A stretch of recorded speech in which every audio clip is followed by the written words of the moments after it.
20 in from the western touchline, and he'll play it here. A few steps through centre field now. Wakeham dummy half with a flat ball to Ben Trebojevic, and he's wrapped up down there by Jalen de Groot. 20 out, 20 in, western side. Tackle 3 here in proceedings on this Saturday evening at Brookvale Oval. A run there from the Sea Eagles with Bullymore. Comes across the right-hand side of the paddock, and 12 short of the halfway is where Jake Trebojevic is tackled now, and that very noticeable headgear which he wears with the big sort of black bubbles on his head. 5 short of the halfway here, the Seagulls with the first set of the game. Hand in the air from referee Jared Sutton, and they'll close the set with a kick from Brooks off his left peg, high downfield towards that 10-metre line. And Mini Kinney, as John Gibbs loves to call him a lot of times in the game, is now tackled by Ben Trebojevic and forced back by Ian Bullymore, and he'll play it 13 out from his own line, northern end. Yeah, one of the most noticeable things about the Sea Eagles at the moment, or through this run with Kieran Foran, is their energy, and they've certainly started the game in that fashion. We've seen that first tackle on Kinney was quite strong. So Titans with ball in hand, fed across by Campbell at dummy half, and now an early run centre field from Philip Sami, the recent 150 gamer. Come across over that 30-metre line here, the Gold Coast Titans. Bullymore makes the tackle on the green headgear there of Cooper Bye, still a teenager himself. Left-hand side they come. Blistering run there from Campbell. It is stopped though, 4 metres short of the halfway, 20 in from the eastern side. Last play Titans to close their first set of the game, and the kick from Zane Harrison goes high and long down towards Clayton Faulalo, who's got big shoes to fill. And of course, no Tolotau Kola, who's in Origin camp with New South Wales, and of course Tom Trebojevic with a rather long-term, at least in the context of this season, injury. Jason Saab skips into the defensive line here, 30 out from his own line. Still no score. Seagulls and Titans here, NRL Saturday on ABC Sport inside these 2.5 minutes at Brookvale. Tackle 3 Seagulls, 20 in from the eastern side, 40 out from their own line. Paseka, stepping run there before he is brought down by Ollie Pascoe. 5 short of the halfway, dummy half Wakeham, low ball for Jake Trebojevic, and now Brooks onto Ben Trebojevic through the gap with a half break, and he's brought down from behind though by the halfback in Harrison.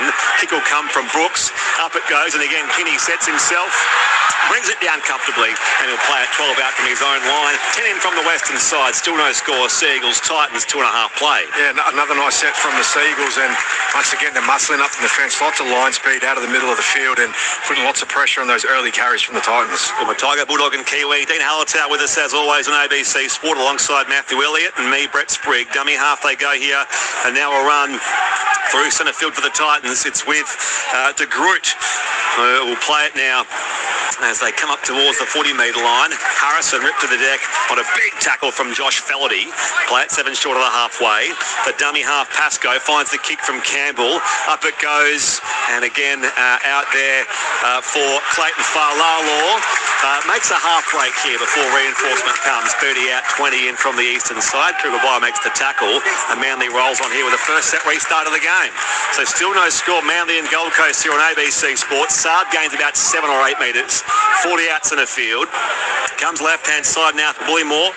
Former Bronco is taken down metre short of halfway on only tackle 2 here for the Seagulls after the set restart. Wakeham across now for Paseka, and now they shift it wide again.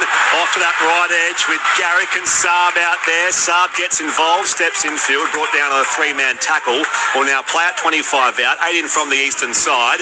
Midway through the set here for the Seagulls, and still no score so far at Brookie. Pass went behind the Manly attack.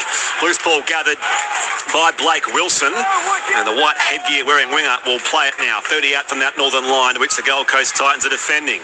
Fogarty shaped a kick, and then it came across here on that edge again for Jackson Sherab. Back to Luke Brooks. His kick goes wide for the corner. Wilson will launch off the wing here, pats it backwards here, and Fellerty will kick off the inside of the boot, AFL snap style, and it falls there for Keaney on the 10-metre line. The Gold Coast are away here with their fullback, spins out at one tackle, tries to offload here. Keaney still going, in fact, beats the tackle of Brooks, stopped now 30 outs in the field. What about that return from Keaney, the pirouette? As you said, he gets grabbed on the jersey, but he spins out of contact.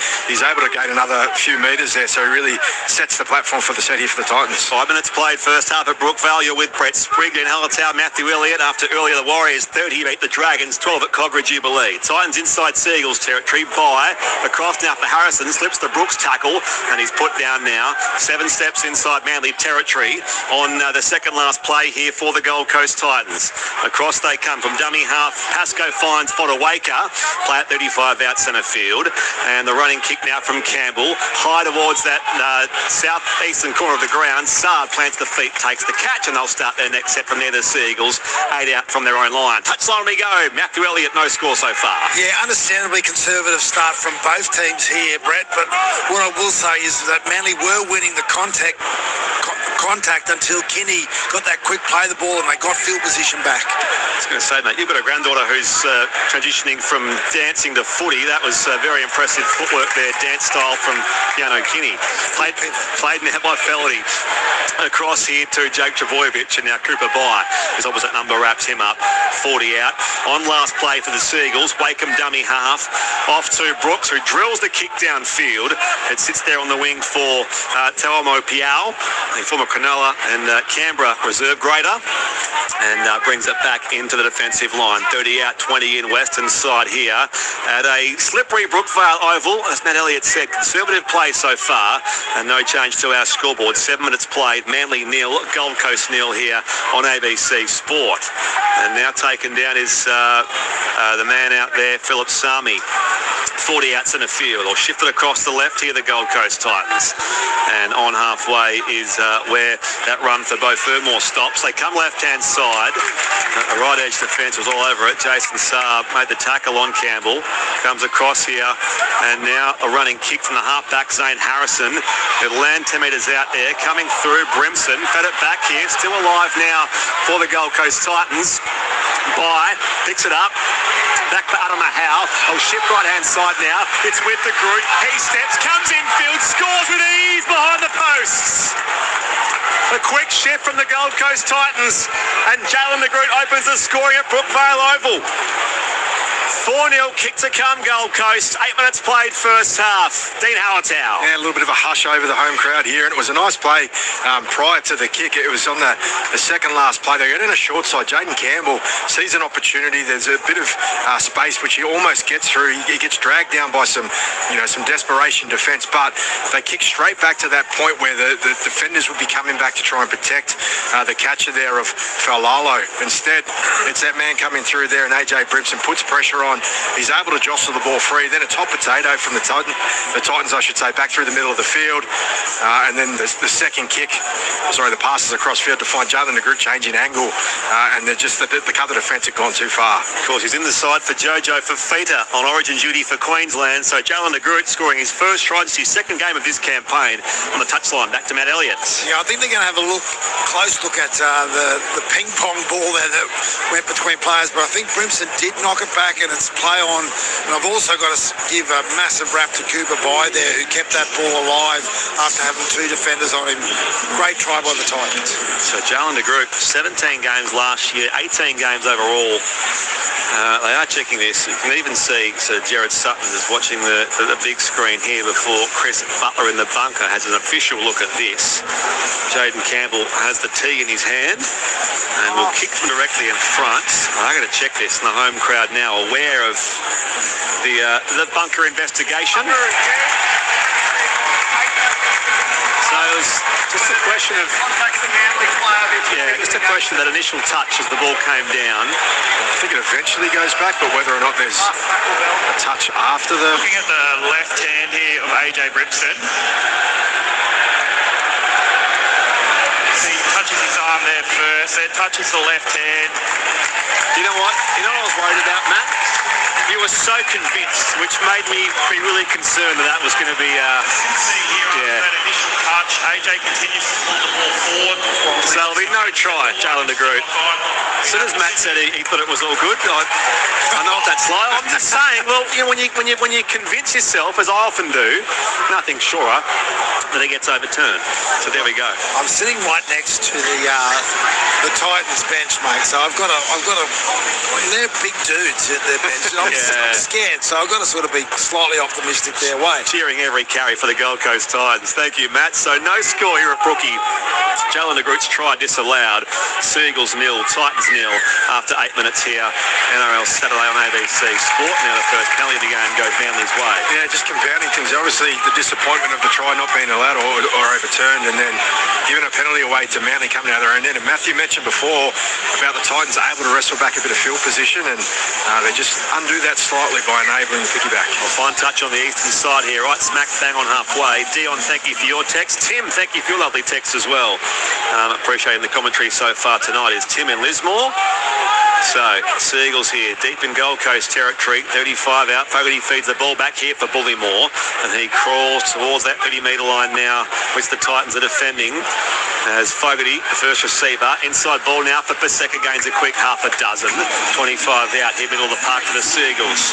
On play 4, comes across now, Benro angled run to the corner. Wrapped up by the would-be try scorer, Jalen de Groot. Wakeham dummy half to Fogarty. Inside ball, Paseka hits the deck, 10 metres out in front of the uprights, northern end, as Wakeham goes again here on the last play. Fogarty directs his kick high for the corner. Saab will launch up there for the Seagulls. Did well with Philip Sami. It's one back here, and it's 6 more for Manly. So a full set, 10 metres out from Gold Coast line, and now Tuckleton playing it 7 metres out, right-hand side of the uprights. It's going to be a set restart, as he was held down there, Clayton Failalo on the ruck. So a full set now. First carry is Jake Trebojevic. 5 out, dead centre field. They come back to the right now as Wakeham directs it to Fogarty. And now a bit of a skip and a run on that edge from Jackson Cherub. Will now play it for the Seagulls. Jake Trebojevic to Brooks. Dummies here. Goes inside that 10-metre line himself. Collected ball and all 8 metres out from that Gold Coast line. Wakeham gets involved, shares it with Paseka. Can the Gold Coast defence hang on here? 2.5 metres shy. Wakeham open side right now. Fogarty back on the inside now again. Oh, it's been lost by Jackson Cherub. So error for Manly in front of the goal, northern end, and that will be the Titans ball. No score here, Seagulls and Titans inside these first 10 minutes. Dean Hallertau. Yeah, he cut back against the grain there, did Cherub, and he could see the space sort of opening up just underneath the post or in front of the post there. And I think the cover was going to come across eventually from Haas, but the ball gets stripped out, or gets sort of knocked out on the way through, and loose carry in the end by Cherub, and it's a turnover to the Titans. 10 minutes played, Manly and Gold Coast, no score here. So the Titans scrum, they come right-hand side of it. And a reminder, this is NRL Saturday on ABC Sport across ABC Radio, digital radio, and indeed ABC Listen. Go around the ground shortly. My Rebel says, what's the temperature there, please? Well, it feels very warm in the commentary box. I've just had to remove a couple of layers there, not to sort of get anyone too excited. Titans here, 30 at 20 in western side. Comes across left-hand side, and the Manly defence answers on the ball carrier in Jaden Campbell. 35 out to his own line. Fodawaker back to the right-hand side now. It's been lost on the wing here by the Titans. So that is an unfortunate error for Adam Howe, I think it is out there. So that will get possession back to the Seagulls. 40 out from Gold Coast line at northern end, and still no score after 12 minutes at Brookvale Oval. Touchline we go, Matthew Elliott. Yeah, well, the Titans move away from the formula that gave them a little bit of success probably 5 minutes ago, and rather than going for quick play the balls, they try and shift the ball there. And it was completely ineffective, and they've given up field position here. Third set in a row, a lot of pressure on. Bronson's not convinced that was a knock-on, that bunker call on the Jalen de Groot try. Thank you, Bronson, who, by the way, is actually from the Gold Coast.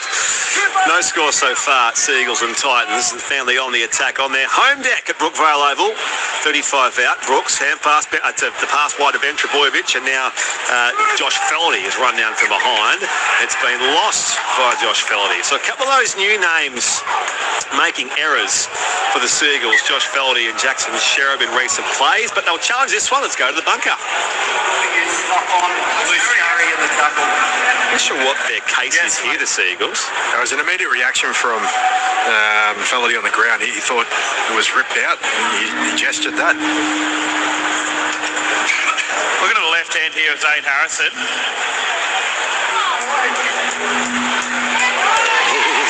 Once he's on the ground, he does. Makes a secondary motion to the ball, a stripping motion. This is a penalty and the challenge is successful. There we go. Successful challenge, Seagulls. So they'll have a full set here, 20 out from Gold Coast line.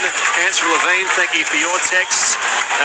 Someone else says the pineapple pine splice Titans remind me of a hot summer's day. They've got the sort of the baby blue, which fades up into the yellow on the upper part of the jersey, the Gold Coast Titans, and the white shorts in their away strip this evening. Well, Manly will roll on upfield here. So 2 penalties to 0 in the game so far. And Brooks feeds it across here for Jake Trbojevic. Tackled ball and all, 15 out centre field. So 13 minutes played, no score so far. Getting involved now, Bullymore. Crawls through 8 metres of that Gold Coast line in front of the uprights. Lakeham dummy half across to Brooks. Inside ball, Benro Trbojevic takes on the line, takes on 3 tacklers, not quite there with Burbo. And he'll play it now, 5 out left-hand side. Wakeham across to Paseka, and he's collected as well. Takes 2 tacklers with him. Fermor sandwiched him up against the padding of the left-hand upright. Played here, tackle 4, Seagulls. Comes across now for Fogarty. Brooks got the pass away, intercepted by Teo Mopao, and it comes back. It'll be knocked on by Gold Coast as he intercepted. The Manly ball again. So more repeat ball here for the home side, and more chance for the Gold Coast Titans to defend. By the way, around the grounds in the AFL in Adelaide, first quarter, Carlton 12 leads Port Adelaide 6. In Super Rugby in Perth, the Western Force 7 leads Fiji and Drua 0. Super Netball half-time, the Sunshine Coast Lightning 29 leads Melbourne Mavericks 27. Here it's no score. Manly and Gold Coast of Brookvale. Scrum feed is 10 out, 20 in from the western side. And Bullymore is claimed now, 7 metres out in front of the uprights. Wakeham spins the pass across now. Brooks inside ball. Paseka again, a post-contact gain with a couple of Gold Coast defenders bearing down. He'll play it 3 metres out from that northern line. Wakeham to Jake Trbojevic, and now again Fogarty onto Far Lalor, dummies the pass, stands the tackle of 3 Titans, 10 metres out from that northern line now, 20 in Eastern touch. 14 God, no score so far. 1 disallowed Jalen de Groot try for Gold Coast. Brooks inside ball to Josh Fellerty. Gripped to the deck here by a couple of Gold Coast defenders. In there first was Adam Mahal. Comes across now, flat ball to Jake Trbojevic. Straightens his run toward the post. He'll play it now, 7 out. Last play, Manly, still no score. Wakeham to Fogarty. Probing ball for the corner, up goes Saab. Second touch, can't get there. The Titans do. Knocked on in the air by Saab and the Titans. In fact, sorry, beg your pardon. It will be a restart from 20 for the Gold Coast Titans. And still no score, Dean. 40 and a half gone first half. Yeah, well, it's a good target, isn't it? To try and hit Saab there on that far wing on the eastern touchline. And I've got to give a big rap to the Titans' defence throughout that set. There's a lot of back-to-back pressure coming from the Seagulls are throwing plenty in terms of their set plays and plenty of players in motion, but they kept turning up the Titans. Good line speed, good spacing, and really effective defence. Earlier at Jubilee, Warriors 30, Dragons 12. We're going to wrap up with Andrew Moore and the team post-game here. First set restart for the Titans of the game. Comes right-hand side, and now big one up that right-hand side of the paddock. It comes to Talma Powell. He's run down from behind. Great chase by Feldy. With flat now 8 out, right-hand side of the sticks. And waste no time at dummy half there was Pasco. But the ball went nowhere out the back. Eventually pounced on by the Titans. 13 out, still in attack. Played by the winger. And now Harrison across now for Pasco. Spun a full 360 in the tackle. In fact, it's Campbell out there playing it for Pasco. 10 out left-hand side. They choose that short side now. Fermor feeds it back here for Sami. Can he reach the arm out and slam it down? No, it was forward coming to him. So it will be still Manly 0, Gold Coast 0. 16 gone first half on ABC Sport. Touchline we go. Matthew Elliott. Yeah, just to get on the back of what Dean said, after repeated defensive sets on their own try line, the Gold Coast Titans get one quick play of the ball, shift the ball to an edge with some nice early ball there under no pressure, and land up in great field position and nearly score. 30 out from that southern line here that comes to Wilson. Carry on play 2 here for the Seagulls. And still no score here at Brookvale. Brookvale. 16 minutes played in the first half. NRL Saturday on ABC Sport. Bullymore takes on 3 defenders and now stops 7 metres shy of that halfway line, closer to the eastern side in front of the packed hill on this wet evening, but it's dry for now, at least overhead. Paseka will play it inside Gold Coast territory. Second last play here for the Sea Eagles. Brooks inside ball to Ben Trebojevic, takes on Harrison, and also in there is Adam Howe. Last played Manly, 35 out. Comes that short side left to Brooks. Pick off a step for Kinney, who will launch off the 10-metre line, come down here, and the Titans will start their next set, 12 out from their own line, 10 in from the western side. Yeah, the Sea Eagles are getting through their sets okay, and then they're playing with a bit of purpose. It looks like they're sticking to a bit of a game plan, but you can really notice, missing guys like Kohler and Olakawatu, those options or opportunities that they create just aren't quite there yet for the Sea Eagles. 17 minutes played first half here at Brookvale. Well, there's still no score for either side. Titans are on the attack, and it's played there by Philip Sami. Early kick from Campbell inside 40, but it skids. In fact, out of bounds, out of the full on the 30-metre line. So we'll come back here on the 40-metre line at Northern End for a Manly ball, and it's still no score in these first 17 and a half minutes. It's a fair option there from Campbell, the early kick. If you execute it well in these slippery conditions, you get the angle right. You could see that Faulalo was out of position, so it wasn't a bad option, but you just got to really execute those.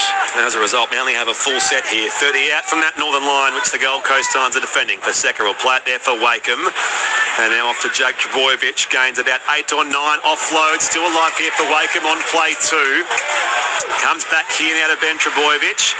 He's to within 10 metres of that northern line. Tackled by Cooper Bye. Dummy half Wakeham. The run there of Brooks. Inside ball Paseka. It's going to be 6 more here, so a set restart Manly Warringah. 5 out right-hand side of the post. This could be something for them here. Fogarty comes wide for Lalo. The cut-out ball wide for Wilson. And he slides into the corner. And Manly does score the first points of the night. Blake Wilson for the Bulldogs. Scores his first try as a Sea Eagle. And it's 4-0 Manly, kick to come. 19 gone, 21 left first half. NRL Saturday on ABC Sport, Dean Hallertau. Yeah, well, no sooner I talked about the missing players for the Sea Eagles does one of the replacements come up with a peach of a pass. For Lalo sees the space from the outside, the wedge in defence there of the Gold Coast Titans, which they've done a couple of occasions now when the Sea Eagles have shifted the ball to their left-hand side. They've come up to try and shut things down, but he spots some space through, and he's to throw a really accurate pass out in front of his own teammates, get it across all the way to his winger. It's a really quick-fire pass too, in the hands on his right side, and then shuffles it straight across to find Wilson right out in front. The winger does a good job. Thought he could have gone down a little bit earlier, but he clears the sideline and gets the ball down. In the side of the suspended Lehigh Hopewadi, Blake Wilson scores the try. Touchline we go, Matthew Elliott. Yeah, Spriggy, you mentioned before the game started about the amount of it. Go on. Oh, no. Back to you in a sec, Matt. I'm not sure what's going on there. But He's lost his receiver or transmitter. I think whichever way you want to call it. He should be okay. We'll go get you in a second, Matthew, anyway. Here's a kick from Ruben Garrick, who's closing in, by the way, on Jamie Lyon for the second overall points record behind Graham Eadie at the Sea Eagles. He's approaching 1,400 points. May get there tonight. Jamie Lyon's 14-14.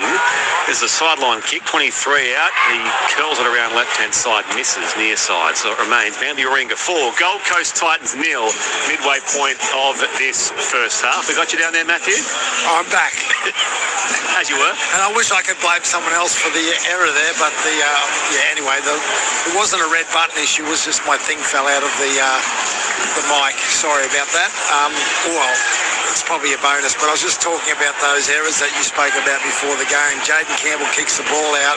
They get 6 again down into their own 20-metre area, concede a try.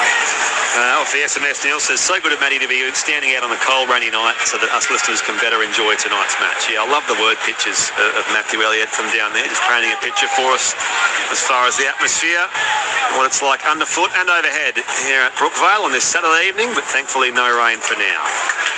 Seka offloads here, releasing Wakeham.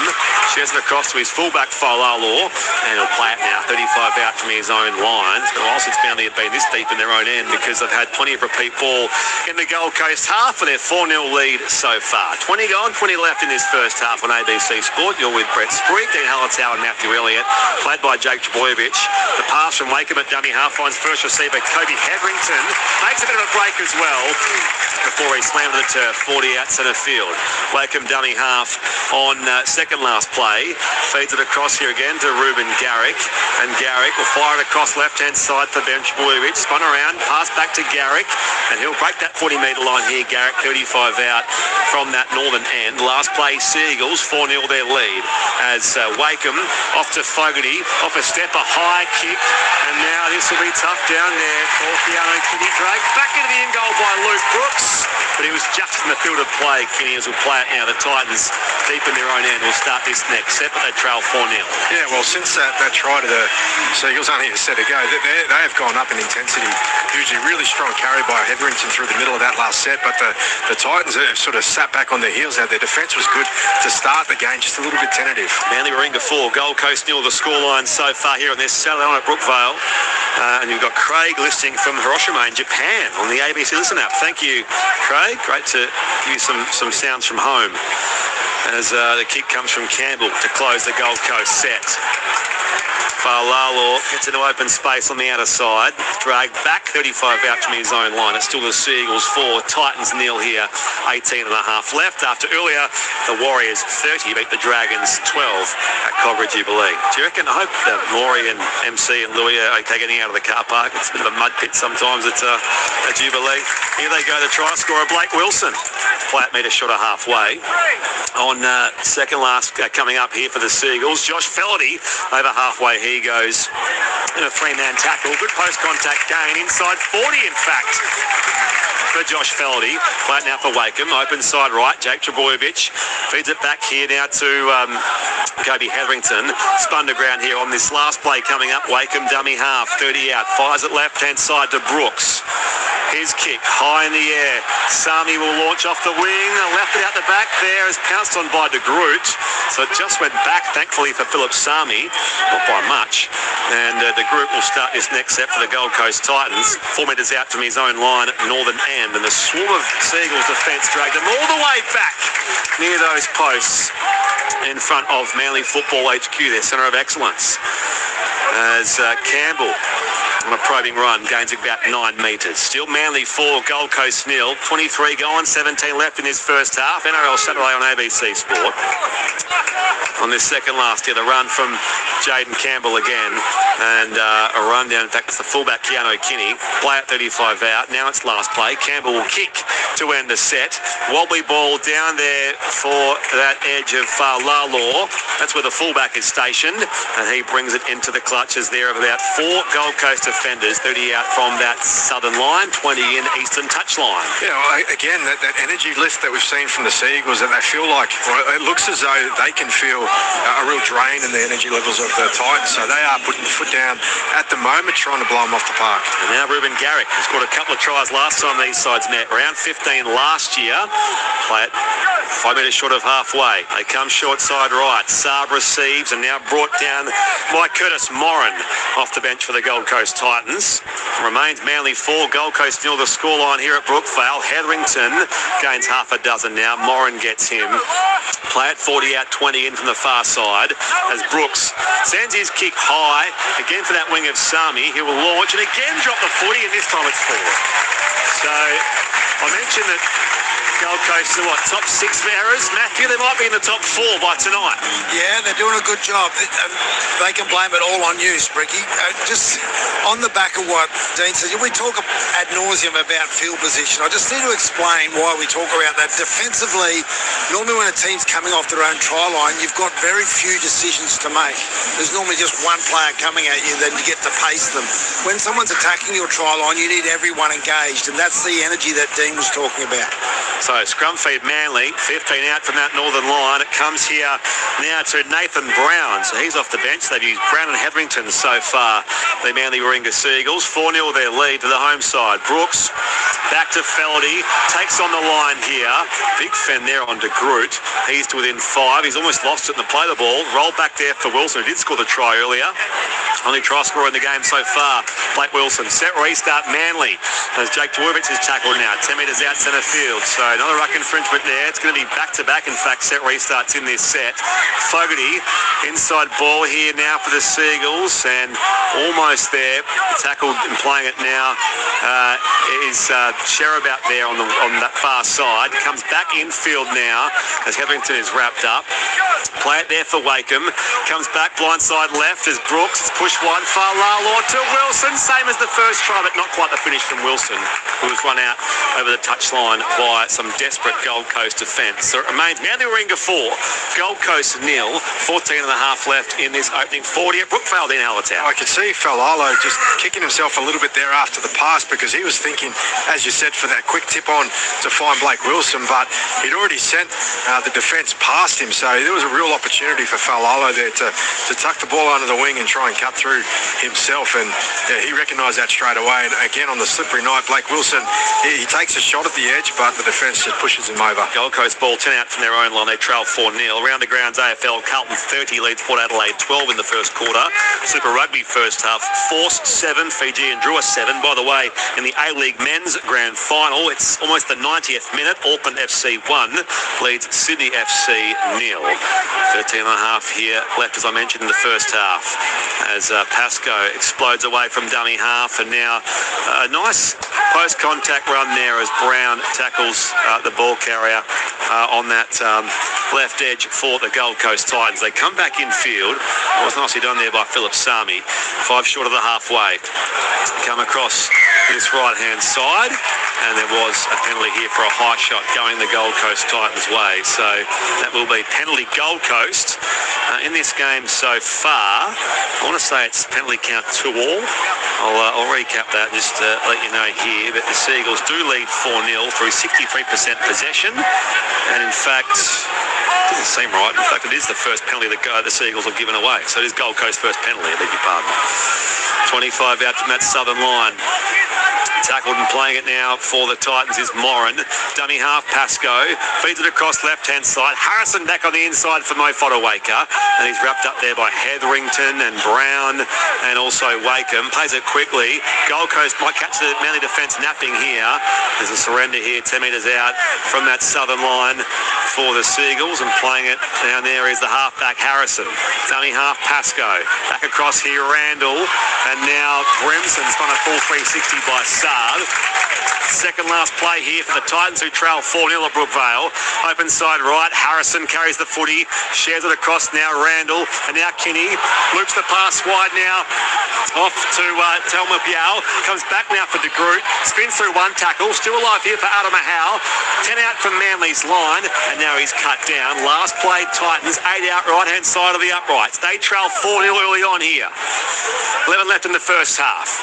Harrison runs the ball laterally, shares it across to Campbell, and now the kick from Bremson for the corner. Didn't quite have the accuracy, and it skids out dead in front of Philip Sami on that left edge. So it remains Manly Warringah 4, Gold Coast 0, 11 and a half left in this first half on ABC Sport. Back to the touchline, Matthew Elliott. I've got a lot of admiration for the Titans. One, belief in each other, but also they've shown a lot of duress. They've been under a lot of duress, so their resilience is absolutely brilliant. Dear Stewart says, what about Cogra, the Bogra?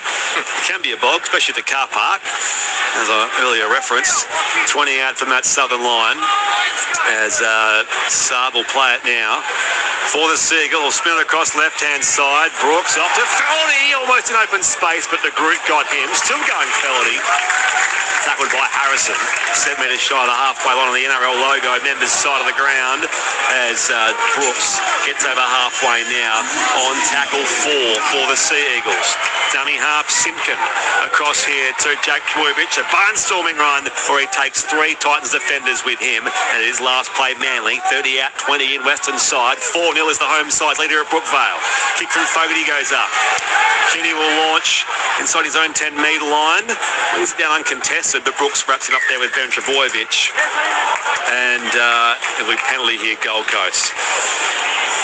For some lazy Manly defence there. So 10 minutes left in this first half. So we've played half an hour. It's Manly ring to 4, Gold Coast Titans 0. Now the penalty counts 2-all, by the way. Yeah, well, Manly are doing a really good job of getting out of their own end. And a big pat on the back to Josh Felaherty. He's playing with lots of aggression. The way he carries the ball, he's really taken De Groot on, and he's been able to make 15 to 20 metre runs to get his side out of trouble. I'd also like to congratulate him on his mullet as well.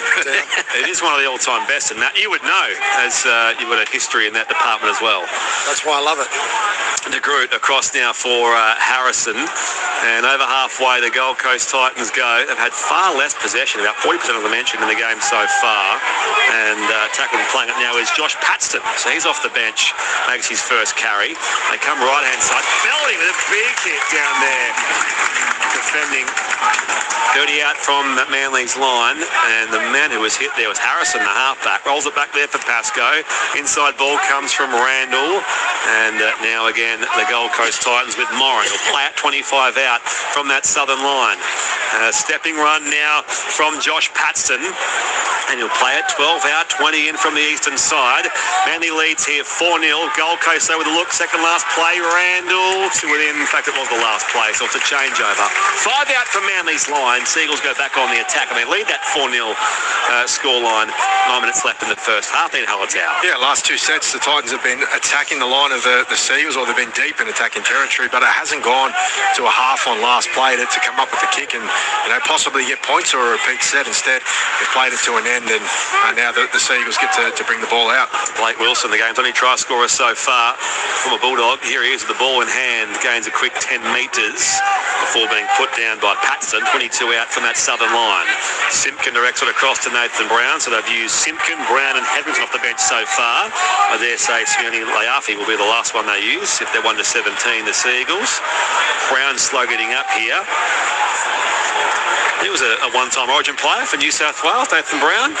Played in the, I won't say a forgotten series, but 2020 when we played at the end of the year. He wore the sky blue jersey. Next to this man, Jake Trbojevic. Rolls it back there for Simpkin. Last play from Brooks. He sends his kick down towards that 20-metre line, and it's there for Tuamo Piao, and he will play it now 40 out, 20 in from the western side. Comes all the way across now to Philip Sami, and he gets to within almost the halfway line before he's wrapped up by Jackson Sherrod, and he'll play it metre short of halfway. On tackle 3 here for the Gold Coast Titans, who trail 4-0 at Brookvale Oval. You're with Brett Sprigg, Dean Hallertau and Matthew Elliott, NRL Satellite on ABC Sport. Involved here is Campbell, gets it across to Beau Fermor. Garrick brings him down in concert with Fogarty. 30 out, 20 in eastern side. Still a couple of plays left this set for the Gold Coast Titans. Fed back to Josh Paxton, and he's hit solidly by Jake Trbojevic, and he'll play at 25 out. Pascoe dummy half to Campbell. A jinking run, lost his pants in the process, couldn't find an option by hand, so he'll play it now. Campbell, 8 out, left-hand side of the post.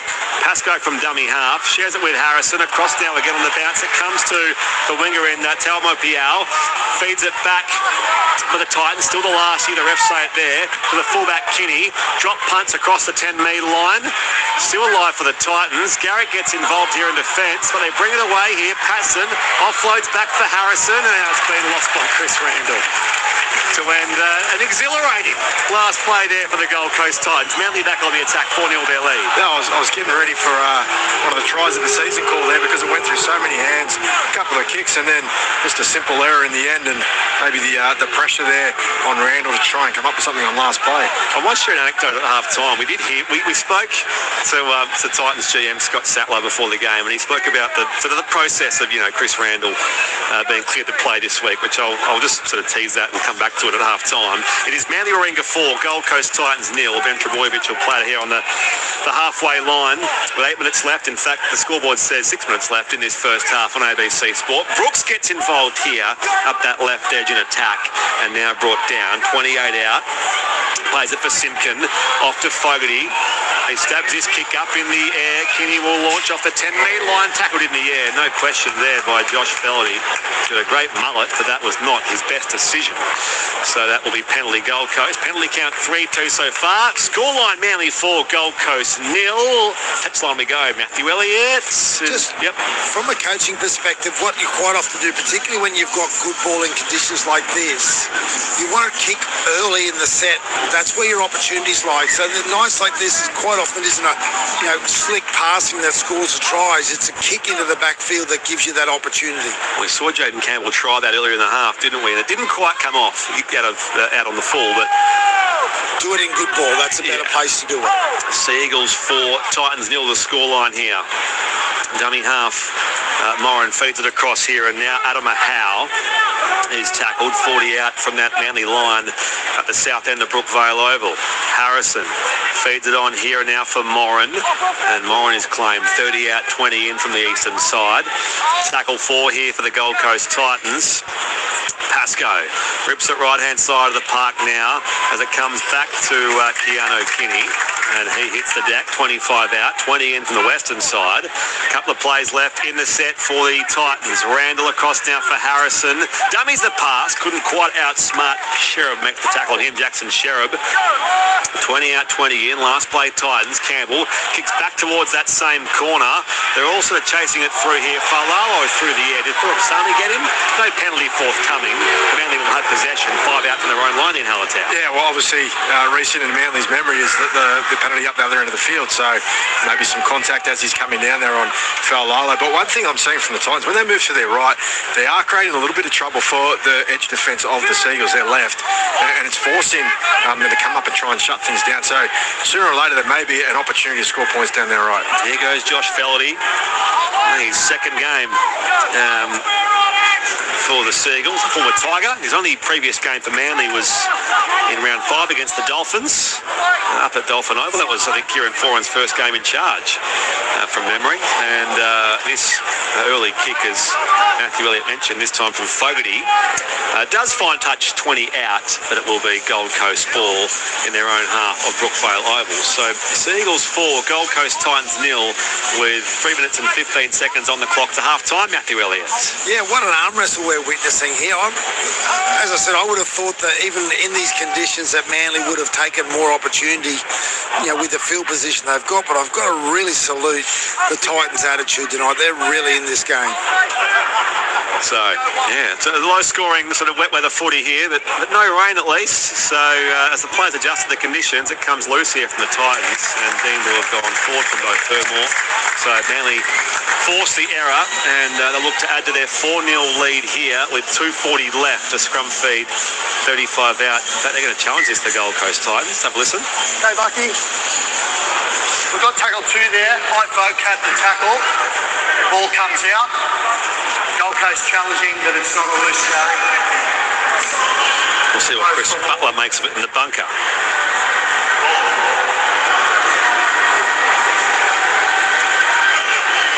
Looking at the big screen here. I wouldn't say we're looking at all available angles as Chris Butler is in the bunker.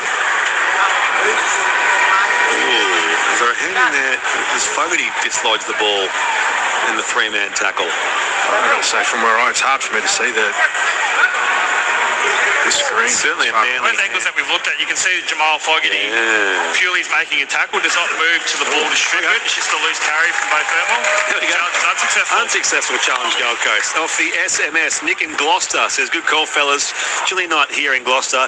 Sitting on the back veranda having a beer listening to the wireless. Better than watching the telly. Good on you, Nick. I love that. Talk about word pictures. That paints a great picture for me. Nick, nice to hear from you.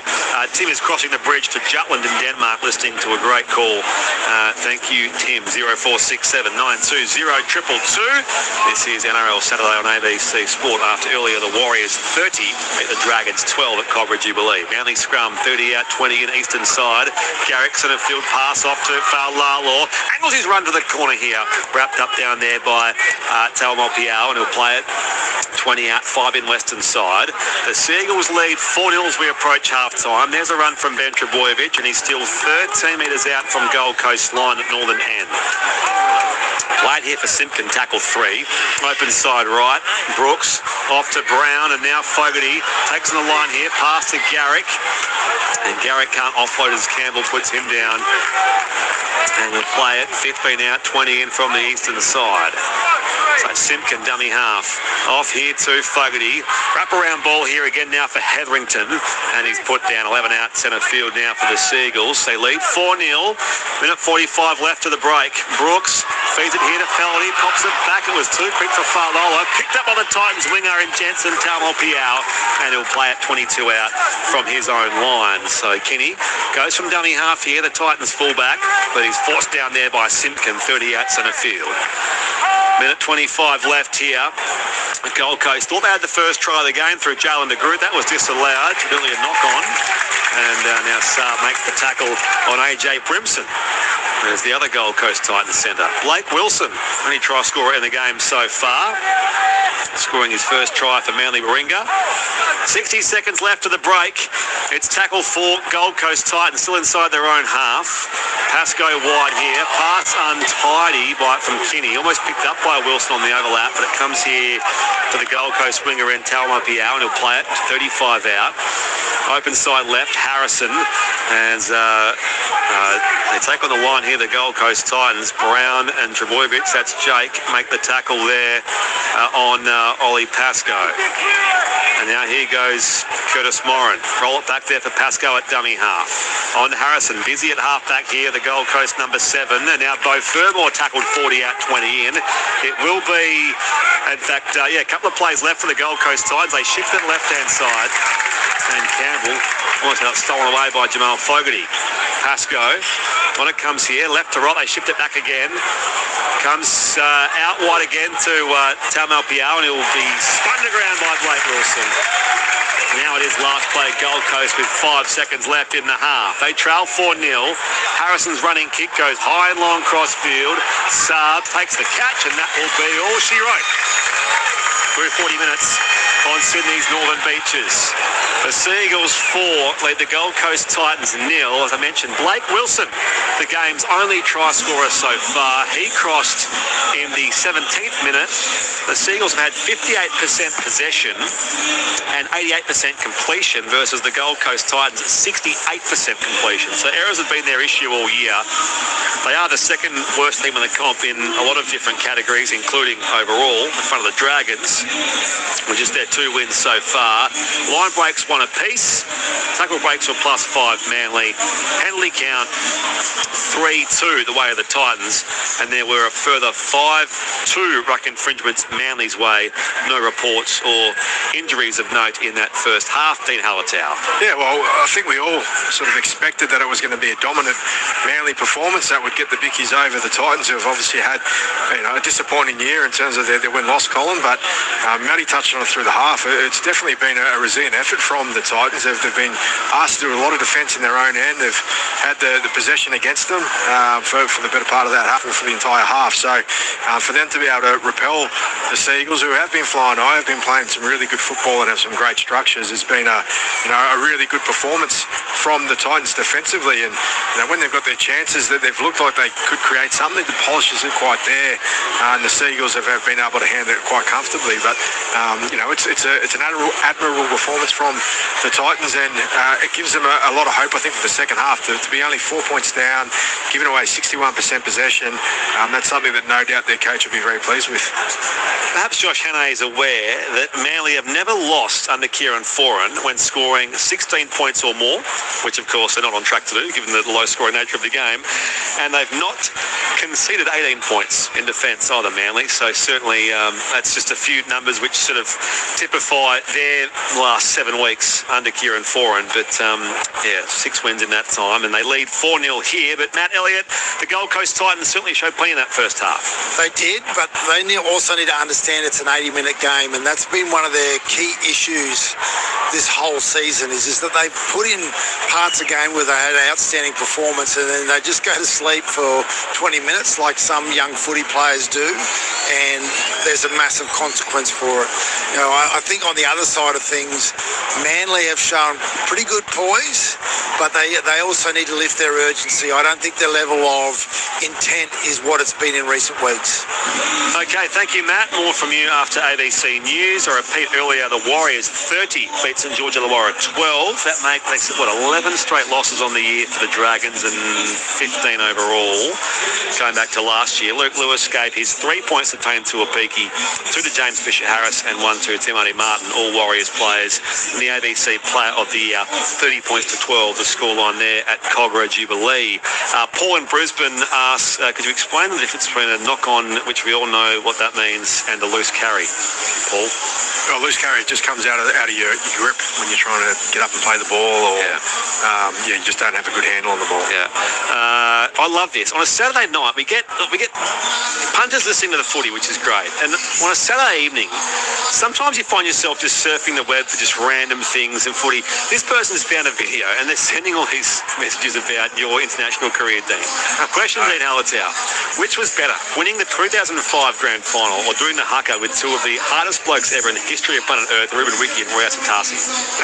Premiership takes precedent. Premiership was the number 1 highlight of my career, but closely followed in second by playing for the Kiwis. And doing Ruben Wiki was one of my childhood heroes. So the fact that I got to play alongside him in a Kiwi jersey, perform the haka was pretty amazing. And Roy Asatasi is a guy that I have a huge amount of respect for. So second, but only just. This bloke sent tons of texts about Ruben Wiki and Roy Asatasi. So thank you. So someone's just found a rabbit hole of Dean Hallertau. I reckon Matty Elliott's pretty fond of Ruben Wiki as well. We'll get to Matty shortly as well. Off the SMS, Troy from Sandy Island, Moreton Bay, the Holy Padre aligning to form the rarefied commentary trinity with yourself and the Peerless Shop. Thank you, Troy. And Filthy Phil says, question for my main Tiger, Dean, and his thoughts about Tigers entering the race for Connor Watson. Connor Watson would be very handy for them right now because they've had obviously a fairly heavy injury toll. He's experienced and he can cover a lot of spots. I think at the right dollars, I think it's really good for the Tigers to have someone of his versatility.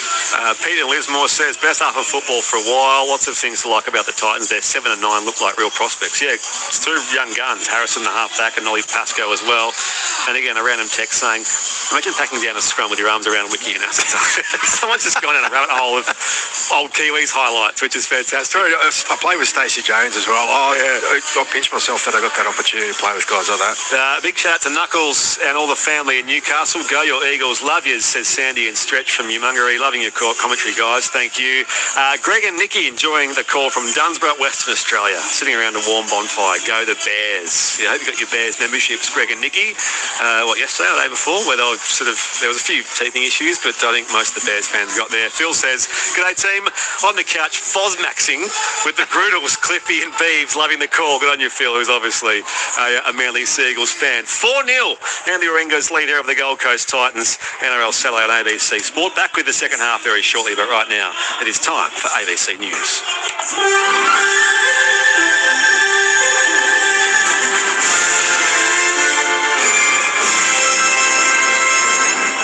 Hello, this is ABC News with David Rowlands. A new opinion poll suggests that One Nation could pick up dozens of seats in federal parliament. The poll of more than 6,000 voters by Redbridge and Accent Research shows that if an election was held today, Pauline Hanson's party could claim up to 59 lower house seats. Political scientist Sean Ratcliffe, who helped produce the polling, says it would mean that there wouldn't be a two-party system. We see the Labor Party probably winning a majority, but only just, but with a real significant chance of a minority Labor government, and One Nation being the second largest party in Parliament and the official opposition. The US Trump administration has announced major changes to the green card system, with most foreigners obliged to leave the United States if they wish to apply for permanent residency. Under the changes, they'd have to lodge an application at a US embassy or consulate in another country. Aid groups and immigration lawyers say the change is likely to lead to family separations. There's a call for a rental price cap to be introduced as soon as possible in order to fix the imbalance between homeowners and renters. More than 31% of Australians are renters, with analysts predicting a large proportion of those will never be able to buy their own home. Associate Professor Dorina Porjani from the School of Architecture, Design and Planning at the University of Queensland says that the Great Australian Dream is dead. A lot of those renters will never make it into the home ownership. Historically, in Australia as in other countries, rents have gone up in line with inflation. But now it's no longer self-regulating, and that's when governments need to intervene. Investigations are continuing into a crash that killed 3 people in Sydney's southern suburbs earlier today. Sean Tarek Goodwin has more. Police say they were called to a home in Gaimea Bay and arrived at 25 minutes past midnight this morning to speak with a 42-year-old man about whom there was a concern for welfare. Now, they say when they arrived, the man got in a white car and drove away. They say they were then alerted about 9 minutes later to a crash on Rocky Point Road in San Susi involving 2 cars. They say that they believe that white car that the 42-year-old man was driving lost control on the northbound side of the road and became airborne, travelling over the concrete barrier, colliding with a blue sedan that happened to be travelling in the opposite direction. Victoria's long-awaited My Key ticketing system overhaul has hit another hurdle, with the US-based company in charge of the upgrade selling its transport arm. Yvette Gray has more on this story. Conduent has confirmed it's selling its public transit business to global technology company Modaxo, who specialise in transportation software. It comes just 3 years after the Victorian government signed a $1.7 billion deal with Conduent to upgrade the My Key ticketing system to include tap-and-go payments. A recent Auditor General's report found the project has already blown out by $136 million and is 18 months behind schedule. A trial of tap-and-go payments is currently underway at some stations. At this stage, it's not known if the sale will have any impact on the project. The Victorian government has been contacted for comment. Ukraine's most skilled military drone operators have squared off this weekend, not against Russia, but against each other, in a competition to win state-of-the-art hardware and bragging rights. Larry Buttrose takes up the story. Drone technology has transformed the war in Ukraine. Young operators using video game consoles to operate strike drones packed with explosives, sometimes from command centres far behind the front line, are said to be deeply feared by Russian soldiers. This week's Wild Drones competition, held outside a spa town south of Lviv in western Ukraine, gathered operators from 19 of the country's most skilled units. The event, attended by some with their families, has offered a break from the front line, where some participants have been deployed since Russia's invasion in 2022. Turning to sport, and the Queensland Reds have continued their march towards the Super Rugby Pacific finals with a dramatic 33-31 victory over Moana Pacifica in Auckland. Moana scored 3 unanswered second-half tries to take the lead with 5 minutes remaining before Jock Campbell's last-gap converted try snatched the win for the Reds. The result means that the Queenslanders are now all but guaranteed to finish in the top 6. ABC News. Get your documentary fix on ABC iView. We have an industry that's just running riot. Like Sean McAuliffe's Going for Broke. Last win, come on. Todd Sampson's Why. The best things in life are on the other side of fear. And more. Streaming now on ABC iView.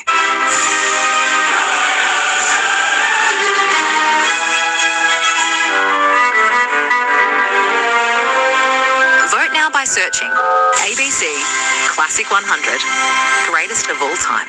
ABC sports coverage of the 2026 NRL Premiership. It's going to be 6 more here, so a set restart man the Oringa.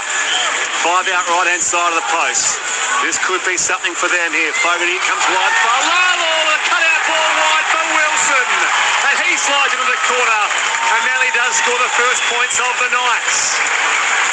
Blake Wilson Well, the Bulldog scores his first try as a Seagull. ABC Sports coverage of the 2026 NRL Premiership. First points and only points of the night so far here at Brookvale Oval, where it is Manly Warringah 4, the Gold Coast Titans 0. You're back with Brett Sprigg alongside Dean Hallertau and Matthew Elliott here at a reasonably packed Brookie, and they always get a good crowd here. Of course, they're flying with 6 wins in their 7 starts under Kieran Foran so far, while the Titans are out to turn their fortunes around from where they sit second last on the table currently. They sit ahead of St George Illawarra, who were beaten only an hour or so ago by the Warriors at Calgary Jubilee, 30 points to 12, with Luke Lewis giving 3 points to Tuapiki, 2 to James Fisher-Harris and 1 to Marty Martin in the ABC Player of the Year. Around the grounds in the AFL second quarter in Adelaide, Carlton 56 leads Port Power 21. In Super Rugby, halftime in Perth, Fiji and Drua 12 leads Western Force 7. In the A-League Grand Final, it has gone full-time there. Auckland FC have beaten Sydney FC 1-0. So a first ever Grand Final win for Auckland. Last year's premiers, this year's champions, if that makes sense, because they have the premiership, the minor premiers and the championship, but they are the champions of the A-League and the men's. This year, Auckland FC in the Super Netball, the Melbourne Mavericks lead the Sunshine Coast Lightning 59-49 in the fourth quarter there. I did wonder if Anthony Seibold was at the MCG today for Collingwood beating West Coast by 10 points in Scott Pendlebury's record-breaking game. He's doing a role at the Collingwood Football Club with Craig McRae, their senior coach. So a bit of a random friendship, but he's been into the Collingwood Magpies bubble of late. Anthony Seibold, of course, the former Sea Eagles coach here, but the home side lead the Titans 4-0 as the visitors make their way back out on the Brookvale Oval. Your texts remain welcome, 0467 920 222. Go Manly, hoping Gold Coast will fade as they usually do, says Rowdy Andy. Only trailing 4-0 at the moment, Rowdy Andy. Graham from Taree, loving the coverage, just having homemade pea and ham soup. Good on you, Graham. James is listening, says planning week tonight and listening to the calls. Go Foz and Manly. I won't attempt to say your town's name, James. Go. No, can you get that one there, Chop, for me? Gulagenbone. It's the best I can come up with. Thank you, James. Sorry if I butchered your Matty, what happened there? You got it. Matty, you got it? Did I? Yeah, 100%. Thank you, Matt. All right. Thank you, Gear Stewart. Thank you, Dubbo Dragon. Says, hi, Spriggy, Dino, Matty. I think there's an upset brewing here. Manly needs to play better and give the Titans a leg up. And if Campbell finds his mojo, his game might just pluck the Eagles apart. Thank you, Dubbo Dragon. Second half just seconds away. What do you reckon? Well, the Seagulls, Matty mentioned it, the Seagulls have played, competently, but they haven't really gone that hard. So every minute that ticks by and the Titans are close is a chance. Titans have won 4 out of the last 6 games at Brookvale. The Seagulls are unbeaten at home under Kieran Foran, but it's only a 2-game sample size. They've been out from their own line here, the Titans, with first use in this second half. And it's a run out there by Talmo Piao on the wing. The third gamer for the Gold Coast Titans. 25 out. We'll get to Matthew Elliott on the sideline shortly as well. And a centre field run here now from the Gold Coast Titans and the young 5'8" Jaden Campbell. Dummy half Pasco across here to his right-hand side as Brown in concert with Sherab forces back Chris Randall. Last play kick comes from Harrison from inside 40. Doesn't quite have the angle, so it goes on the full down on the chest of Blake Wilson. The game's only try scorer so far. Off to his fullback Failalo, and he bounced off 3 Gold Coast defenders. 30 out from his own line at northern end of Brookvale Oval. So inside these first 90 seconds of the second half, no change as it happens to our halftime score. Still 4-0 Manly. The Seagulls on the attack, and Ruben Garrick gains about 7 metres. 8 short of halfway. Rolls it back there for Simpkin. Fires the pass left-hand side. Brown to Brooks, and now Ben Trebojevic offloads back to the veteran 5'8" then Luke Brooks, and he's tackled now 2 metres short of the halfway line. By the way, Luke Brooks has had 9 first-grade coaches across his career, so there's a lot of guys who have only had some guys have only had 1. If you're a Melbourne Storm player, Brown will play it 5 inside Gold Coast territory. Back to Luke Brooks. Off a step, a high kick down towards the 10-metre line. Kinney calls through it with his winger standing alongside him. And Kinney is collected by 3 Seagulls defenders, 17 out from his own line. Well, if you had 9 coaches, you've learned a lot. There's a lot of different styles. That's one way of thinking about it, yeah. 20 out, 20 in from the western side as it's played here by Philip Sami. Coming across here to Beau Fermor. We'll get to Matthew Elliott, speaking of former coaches, very shortly. 35 out from that southern line. Pascoe across to Campbell, and now Randall again. Harrison, tip wide here. A little run going now from Jalen de Groot. Opposite number in Feldy all over him. 35 out from that southern line. Comes back here now for Josh Patson, who actually debuted against Manly last time these sides met, around 15 last year. Last play Titans as Campbell sends his kick high skyward. It'll fall there for Clayton Fa'alalo, and the Seagulls go back on the attack. 40 out, 20 in western side. Still 4-0 their lead. Touchline Matthew Elliott. Yeah, coming out of the dressing sheds, the Titans, all their talk was about staying in this game for 80 minutes, and they believe that they can get across the line. Kieran Foran asked Manly to show up. Not just enough, but the whole of Manly team. So, interesting little insight into his thoughts about the first half. Yeah, just enough so far. A 4-0 lead. Fa'alalo dummies here. Makes a bit of a break from his run down from behind by Zane Harrison. He's 30 out from Gold Coast line, southern end. Dummy half Ben Trebojevic. Across now, Simpkin to Hetherington. The ex-Bronco is claimed 25 out. Last play, says ref Jared Sutton. And he'll play it now. Simpkin back to the left-hand side. Short side. Brooks. Up goes the kick. Up in the air. Batted back by Keanu Kinney and pounced on there by Ollie Pascoe. So it will be... I think it was knocked on by Trebojevic in the end. He got there first, yeah. So it will be a Gold Coast ball. Play the ball 10 out from their own line. So inside these first 2 minutes of the second half, it's still Manly Warringah, the Seagulls 4. Gold Coast Titans 0. You are with Brett Sprigg alongside Dean Hallertau and Matthew Elliott here. NRL Saturday on ABC Sport. Big show coming up tomorrow, by the way. 4 hours with Maury, Louis, Gibbsy and Connor Watson. More on that later. And we'll recap the earlier game where the Warriors beat the Dragons. Philip Sami on a centre field run here has lost the ball. Lost it 40 out from his own line. So the Seagulls position well here. Matt may still lead 4-0. Yeah, I guess one of the things that I've noticed straight away slightly different about the Manly Seagulls is their actual communication is got a little bit more volume in it, because they were running quiet in the first half. They all knew what to do. They just weren't doing it with any intensity. So their coach's impact has already been seen. Off the SMS, evening gents, go Kieran Foran. Great story. Cheers, Mungo on the tractor outside of Dubbo. Thank you, Mungo. Come on, Manly from Sharon. She's at the love heart there for her Seagulls. 40 out from that southern line here. It's Manly Warringah's ball, and it is with Kobe Hetherington. Tackle 35 out. Simpkin dummy half. Back to the right now for Brown. Catching a run here. These take on 3 Gold Coast defenders. 30 out from that southern line in front of the Lions Menzies stand at Brookvale. Fogarty off to his halves partner in Brooks. Almost made the break himself, but he's grabbed from behind by Paxton. 20 out, 20 in on the eastern side. Simpkin to Jake Trebojevic. Crawls to within 15 of Gold Coast line. Couple of plays left this set now, Seagulls. Brooks the running kick. Oh, dribbles away, almost coughed up by the Titans, but it does in fact go dead. It skids along the very fast surface in goal. So it will be in fact touched by Gold Coast, makes it a line dropout. And a repeat set coming out here potentially for the Sea Eagles. Bill, a Broncos supporter, but tonight would like Manly to win. Seeing not everyone hates Manly. Good on you, Bill. And Nicole at Tamworth says, go to the Seagulls, love them. Thank you, Nicole. Line dropout taken by Jaden Campbell, goes 48 metres on the fly, and Brooks feeds it back here to Hetherington, and he charges into the defensive line, 28 metres out from that southern line here. So more repeat ball here for the Seagulls, only 4-0 their lead, so the Titans are still in the contest, but the Seagulls controlling things in most aspects.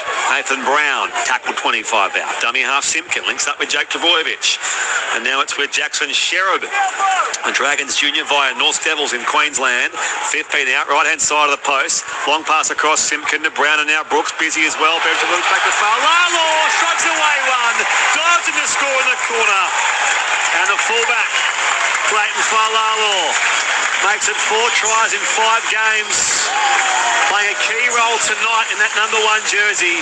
Makes it 8-0. Manly Warringah kick to come. Yeah, importance of repeat possession there for the Sea Eagles, and a really nice set play. It's sort of reminiscent of the Stewart brothers. We were speaking about them earlier, and there's a nice little out ball to Ben Trebojevic. He's heading on an outline, but he throws a quick ball back on the inside there to Failalo, who's backing up in the middle, and we said really nice set piece coming back into the space that's created by the movement out wide by Trebojevic. And Failalo's had a strong game in that fullback jersey. You mentioned the shoes that he's had to fill. He's doing a really good job. Touchline, Matthew Elliott. Yeah, I also like the early ball there by Luke Brooks. Sometimes the halves, in particularly conditions like this, tend to dig into the line too far. It gave Ben Trebojevic just enough time to do that outline and get that pass away. So really good play there from the Manly Sea Eagles. So a try after 46 minutes for Clayton Failalo. By the way, I didn't mention my Scott Sattler Gold Coast Titans Chris Randall story. Basically, they conned Chris Randall into believing that he had to wear the Joe Trebojevic headgear to be approved to play this week. For those that have seen it, it's got it supposedly has the data and stuff. So it's a very high-tech headgear that Joe Trebojevic wears. Anyway, here's Ruben Garrick. He's 23 metres out from that southern line and about 5 metres in from the eastern side. None from one so far tonight for Manly's third best all-time point scorer. Of course, his Roosters bound next year. Garrick, right foot kicker. Makes no mistake this time. Up go the flags, up go the flames, and the pyro around Brookvale Oval. The Sea Eagles 10, Titans 0 here on ABC Sport. 8 minutes played, second half. Yeah, they convinced Chris Randall that to be cleared to play, he had to wear the Joe Trebojevic headgear with the sort of the big black sort of domes all over it. And it lasted about 2 minutes on the training paddock before he realised it was a G-up. And well, he's almost going to pull out of the game. Yes, he was not keen to wear the Joe Trebojevic headgear, which seems to be no issue at all for Joe Trebojevic. So, Sea Eagles 10, Titans 0 here on ABC Sport. Can the Gold Coast side find their way back into the contest? Brooks feeds it back here for Hetherington, hits it up off 3 Titans defenders. Forced back there by Paxton, who, of course, his sister Lily also plays for the Gold Coast Titans in the NRLW. Josh Paxton.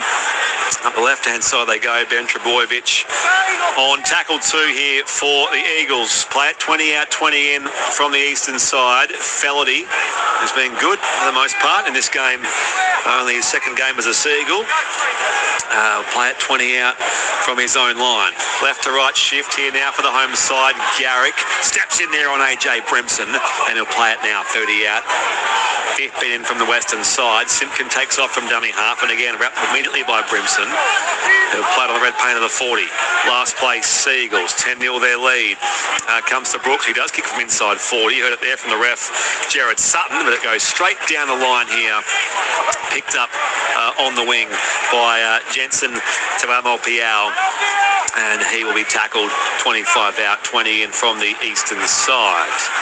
Getting involved again is Jalen DeGroot. Gains a quick 7 or 8 metres here on that eastern side of the ground. Comes back through centre field now for the other winger in Philip Sami. And he is 38 metres out from his own line. Dummy half Pasco. A flat ball to his first receiver in Adam Mahal. His 19th game overall, Adam Mahal. Debuted 2 seasons ago. They come right to left. Campbell, bust 1 tackle. Steps here on Garrick. Lost the footy. Speaking of loose carries, there's another one for the Gold Coast Titans. Manly comes up with it here as Brooks feeds the pass back to Failalo. The game's most recent try scorer does surrender here, 48 from his own line. Yeah, the errors, we spoke about that in the first half, and the ramifications that may have, and Titans going to have to roll their sleeves up and defend, because Manly have certainly lifted their intensity and they're looking to play as much football as possible. Half an hour left in the game. Big hit down there on Jackson Sherrod, coming from Jaden Campbell. Don't expect that from Jaden Campbell, the 5'8". Manly keep possession though, 40 out from Gold Coast line. Hetherington takes on the aforementioned Randall. 35 out here, midway through the set for the Sea Eagles, who lead 10-0 at Brookvale. Brooks inside ball, Ben Trebojevic. And another decent carry from him before he offloads. Back to Simpkin. Back to the fullback, Failalo. Picked up by Campbell, intercepted close range, but Campbell's put down immediately down there by Jamal Fogarty. 35 out here. Titans Titans on the attack. Oh, I know Kieran Foran's a calm man, but maybe he'd ask his fullback there, Faulala, to tuck that one away. It was real plucked out of the air by Campbell, but yeah, high-risk play when you've got good position. Mark says the Titans won't score again this decade. Oh, I think you're being a bit harsh there, Mark. They are the second worst team in attack, though, for the whole NRL at the moment. And now Moran brought down here for the Titans.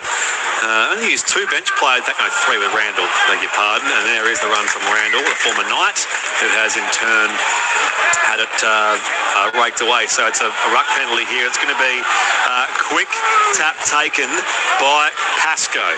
He's 10 metres out now from Manly's line. So caught the Manly defence napping. Fed back here, Campbell, and now it's being coughed up in the tackle. Couldn't quite finish off there, Curtis Moran. And the Seagulls defence converged quickly to force another Gold Coast error. So it's Seagulls 10, Titans 0. 12 gone, 28 left in this second half on ABC Sport. Back to the touchline, Matt Elliott. Yeah, I spoke earlier about the earlier passing from the more mature and experienced Manly Seagull halves. That was a late pass right at the line. Conditions like this, there's only one result you're going to get. Poleaxed and lose the ball. So scrum feed here for the Seagulls, 10 out and 20 in from the western side. Saab receives that ball and just presses into the defensive line here before he's wrapped up by Patson. Still inside his own red zone here for the Seagulls. Wilson, as I keep saying, was their first try scorer tonight. 25 out from that northern line. Get to your text shortly, 0467 920 222. Brown brought down ball and all by Randall. And also in there, Curtis Moran. Simpkin dummy half. Off to Hetherington. Almost took a decent break himself. 8 metres short of the halfway. Simpkin goes from dummy half and can't pierce the line. He is 40 out from Gold Coast line though. Last play Manly, 10-0 their lead. 13 gone second half. Brooks closes the set with a high kick towards that southeastern corner. And again, the winger in Tawamo Piao takes it. Ross from Foster says, enjoying the commentary tonight. I think the Titans need to lift their game a bit and score some more. I think the team tonight that scores the most points will probably win the game. I love that insight from you, Ross. Well, they come here, centre field, the Titans, 20 out centre field from that southern line. And it is played by Philip Sami. Comes to Bo Fermor, the second rower, but Brown gets in immediately in concert with Jamal Fogarty. Of course, Fogarty himself, a former Gold Coast Titan, Gold Coast boy, as it comes off 40 out from that southern line. Titans on the last play to the right-hand side. Harrison does kick down that eastern wing, and it is taken by Faulala, the Manly Warringah winger, and he will be playing it 28 metres out from his own line. So it remains Manly 10, Gold Coast 0 here on ABC Sport. Yeah, just watching Jake Trbojevic. You hear the claps, I should say, from the crowd. He's come off for his first rest, I believe. So a big effort there from Jake Trbojevic, as we know he's capable of doing. So here they go, the Seagulls inside Gold Coast territory again through Ben Trbojevic. And he'll play it. Simpkin feeds it back to Nathan Brown. He stands in the tackle of Adam Howe. Now he's claimed it will be the last play here for the Seagulls. Simpkin off to Fogarty. Stabs this up in the air. Saab will launch, pat it back here. Through the legs of Garrick it went. Still alive here for Sherab. Last play still for Manly. Fogarty kicks, he pierces the defensive line. Bounce at the back there for Pascoe. The Gold Coast win the footy back. And he'll play it 8 metres out from his own line. It's still Manly 10, Gold Coast 0. 15 gone, 25 left in this second half on ABC Sport. Yeah, really nice kick there from Jamal Fogarty. And we heard Matty speak about earlier the maturity of the halves and the difference in that. And it was just a clever play there. It was coming to an end, the set. They were trying to find an option. He just pokes one through in a really good spot. And they can turn their attention quickly to defence it and make it difficult for the Titans to get out of their own end. So 25 out from that southern line. Gold Coast on the attack. It's already second last play. Still deep in their own end. Campbell runs the footy here before he is collared by Garrick. And also coming across Hetherington. 40 out. Gold Coast inside their own half of Brookvale Oval. Harrison will kick to end the set. Down to Faulala. who's now 20 out from his own line, make it 30 as he returns that into the clutches of 3 Gold Coast defenders. The most prominent was Cleese Haas. So it wasn't much of Cleese Haas tonight for the Gold Coast Titans, but he makes the tackle there. And here go the Seagulls on the attack with Saab. Tackle 3 as it comes across open side left, and now claimed 8 metres short of the halfway. And getting up to play it is the second rower in Jackson Sherab, who debuted against the Broncos a couple of weeks ago here. Up the left-hand side they go, shifted across to Ben Trebojevic. On tackle 4, Seagulls for a 10-0 lead and counting here at Brookvale. Brown gains a quick dozen as well, Nathan Brown. Tackle 35 out from that southern line Gold Coast defending. Fogarty does put his kick up in the air. They'll all chase it through. Kinney goes up off the 10-metre line, brings it down here now for the Gold Coast Titans. Slips one tackle down there of Sherab, and is met more solidly there by the likes of Paseka and Simpkin. 25 out centre field. Gold Coast still trail 10-0 here. 17 gone, 23 left in this second half. It's been lost by the Titans again. This time Sally makes the error. Yeah, and he's protesting again. So they're going to potentially challenge this, or I think he lost that challenge. Anyway, yes. Looks like it's going to a scrum here. So the Manly Seagulls, and again, something that Matthew spoke about, that they play with a lot of control, the Seagulls, and they're not getting too far away from things. They're making progress up the field quite easy. There's like 1 or 2 runs in each set where they're able to poke their head through, generate some speed, and Nathan Brown's come up with some really strong runs. Their outside backs have contributed as well in getting out of trouble. So they're getting into attacking territory quite regularly, but they're not overplaying their hand. Manly beat their challenge earlier. They successfully challenged, but Gold Coast did not. So they come left-hand side of the scrum. Brooks and his head ripped off there by Randall. Play at 30 out. Simpkin off to Paseka. Gains a quick dozen as well. He's now 17 out. You can sense the Gold Coast defence wilting here, Shop. On tackle 2, make it 3 now for the Seagulls. It comes to Fogarty. Off to Brooks. Puts Sherab through the gap, but not quite. Forced back there by Randall. Strong defence there from Gold Coast after all. 17 out, right-hand side of the sticks. Dummy half Simpkin. Off to Fogarty. Inside ball, Hetherington. Takes on 2 defenders. He's now 11 out left-hand side of the post. Second last play, Manly, 10-0 their leader at Brookvale. Fogarty comes to the right-hand side to Garrick. Collared down there by Bremson deep in the south-western corner of the ground. Last play, Seagulls. Saab dummy half. Low ball, Fogarty. Crossfield kick goes across the 10-metre line. No real distance gained. Left back by Ben Trebojevic. Falalo explodes away. Howe brings him down. It's going to be 6 more Manly. There's a touch in there from Gold Coast. So he's a bit slow getting up down there is the fullback, Falalo. But it will be a full set here for the Seagulls, Matthew Elliott. Less than 10 minutes out from Gold Coast line. Yeah, even the Titans player put his hand up straight away, so I'm not sure what happened on the way down there. But as Dean said, I just feel like Manly are playing with control and poise here at the moment. They're not trying to score tries. They're just happy to dominate field position and keep the Gold Coast just pushing off the back fence. So 8 metres out from that southern line. Let's have a chat. Listen to the referee. Injury, but it's still dangerous contact. It's on report, it'll be a penalty, mate. Jared Sutton has placed on report and penalised Jalen McGroot. I think so, yeah. Yeah, just seeing a few replays. I didn't quite catch exactly what happened on the first replay, but Jalen McGroot on report for dangerous contact. The first report made of the game. And it remains Manly Warringah 10, Gold Coast Titans 0, and they'll take the 2. Yeah, again, more to the control and the patience that they're showing. That they're going to go for 2, which obviously puts it to 2 converted tries if they're able to get that penalty goal. So, Matty's spot on there. They're playing with a bit of confidence, I guess, in what they can continue to do and build throughout the rest of this game. A text here as well from Morning the Rooster at Foster. Why is Verrills on the adder at the Titans? I did say that the Bulldogs were keen to get him. They were also asking questions of AJ Brimson, potentially for their fullback. Then he just re-signed Connor Tracy as well, so I'm not sure what that means for him if they re-sign, or if they sign Brimson when they play fullback. Should have asked Sats when he was in here before. What the Bulldogs are doing. Oh, no, what? Well, I guess thinking about Sam Verrills, yeah. 25 out from that southern goal line here. And Ruben Garrick is 10 metres in from the eastern side.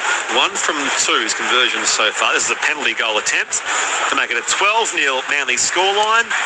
Ruben Garrick plays into it, and up go the flags once more. So it is in fact Manly Warringah 12, Gold Coast Titans 0, and we are exactly halfway through this second half on ABC Sport. Touchline, Matthew Elliott. Yeah, I was just sitting down here with another, I won't use your name, mate, but I don't know if anyone watched what the Titans did there. That was a penalty goal. If he missed that and the ball went over to the right-hand side, the Titans were all standing in a bunch. They must have just thought he was going to kick the goal 100%. Very, very interesting and inexperienced response to that. Ruben Garrick, by the way, has 1,396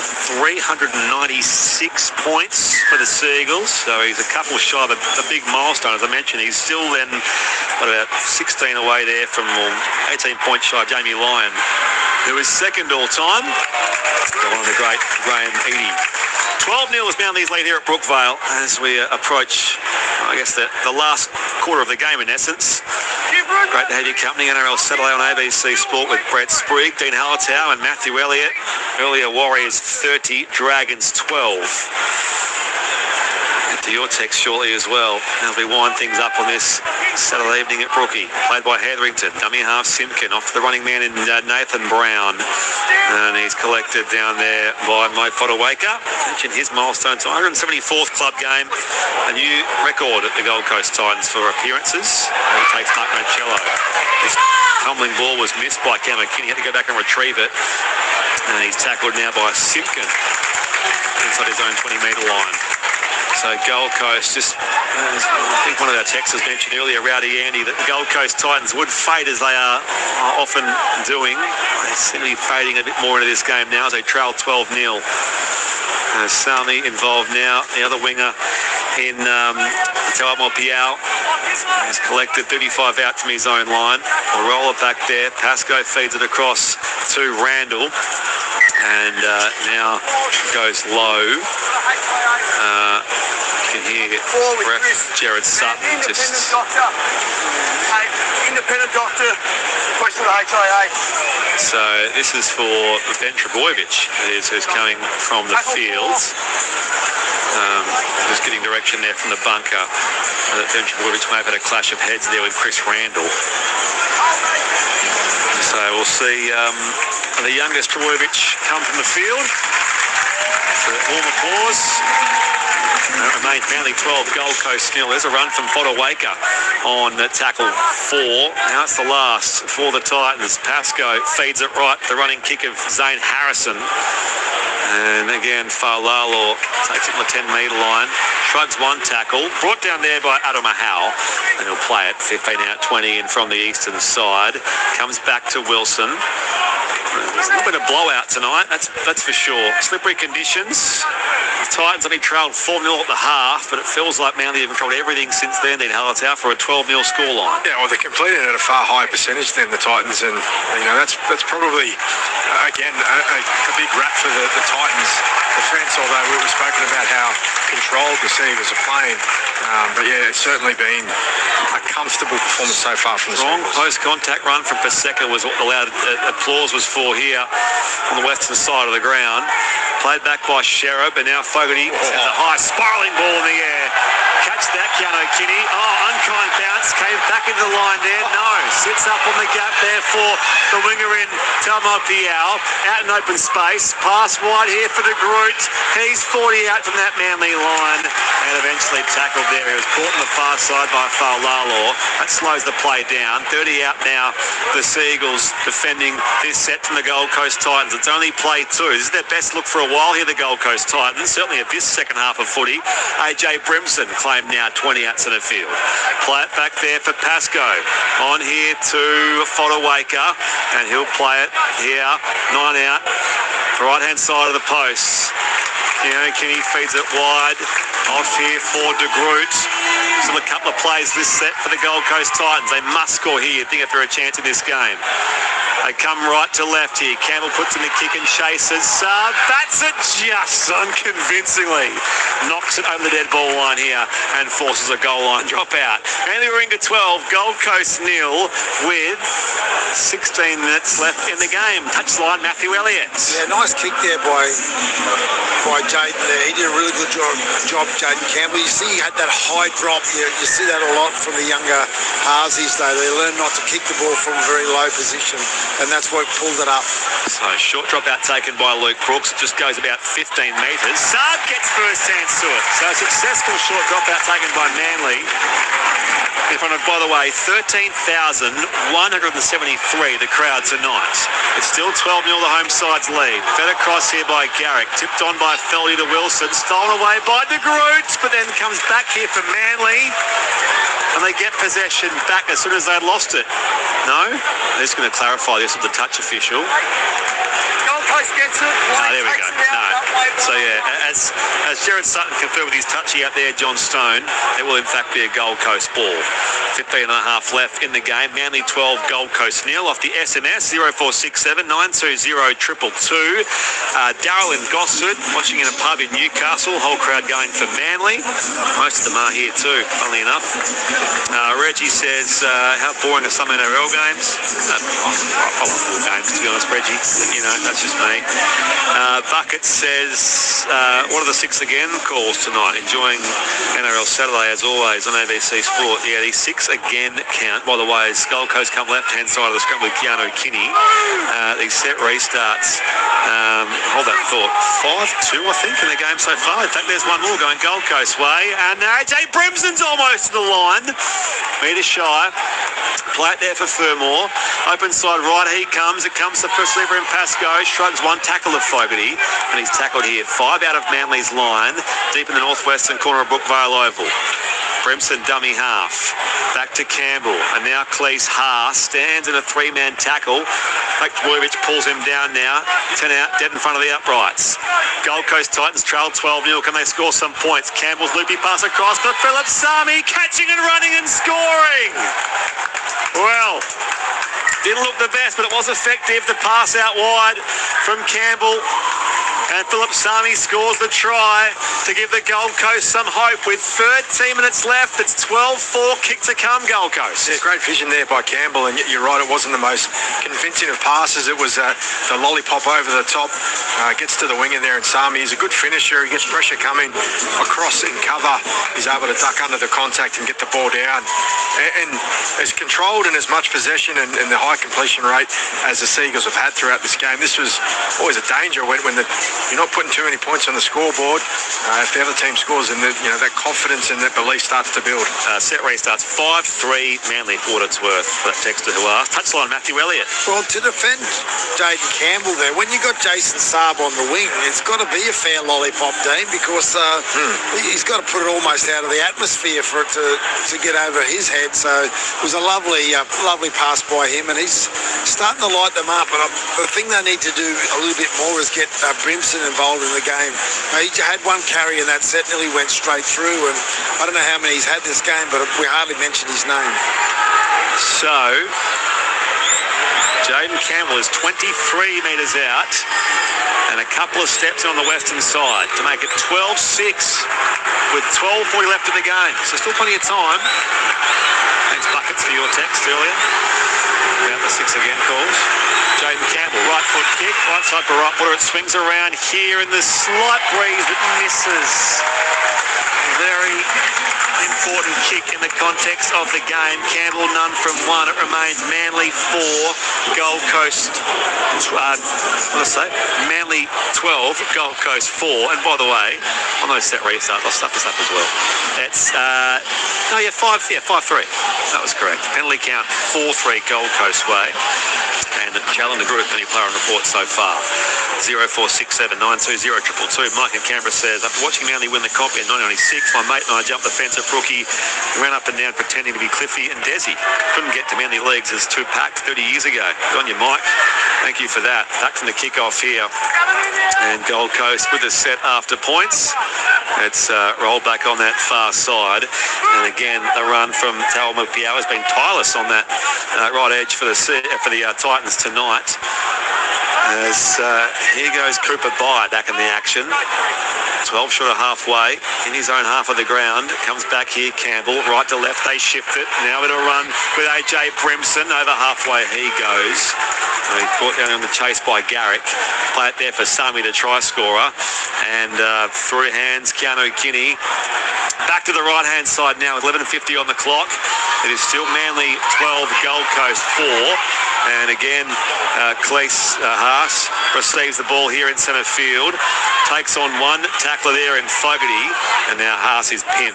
40 out, 20 in western side. Last play Gold Coast with a run from dummy half Moran. Going to be set restart as Fogarty infringed there in the ruck. So full set of 6 now for the Titans. Campbell inside 20. Shakes and bakes there on Bullymore. And now he's tackled. 15 out left-hand side of the post, young Jaden Campbell. Dummy half Somerton. So he's the fourth bench player used. Bursting by here. It's almost been lost. The offload came. It was in fact lost out there by Keanu Kinney. It all happened so fast.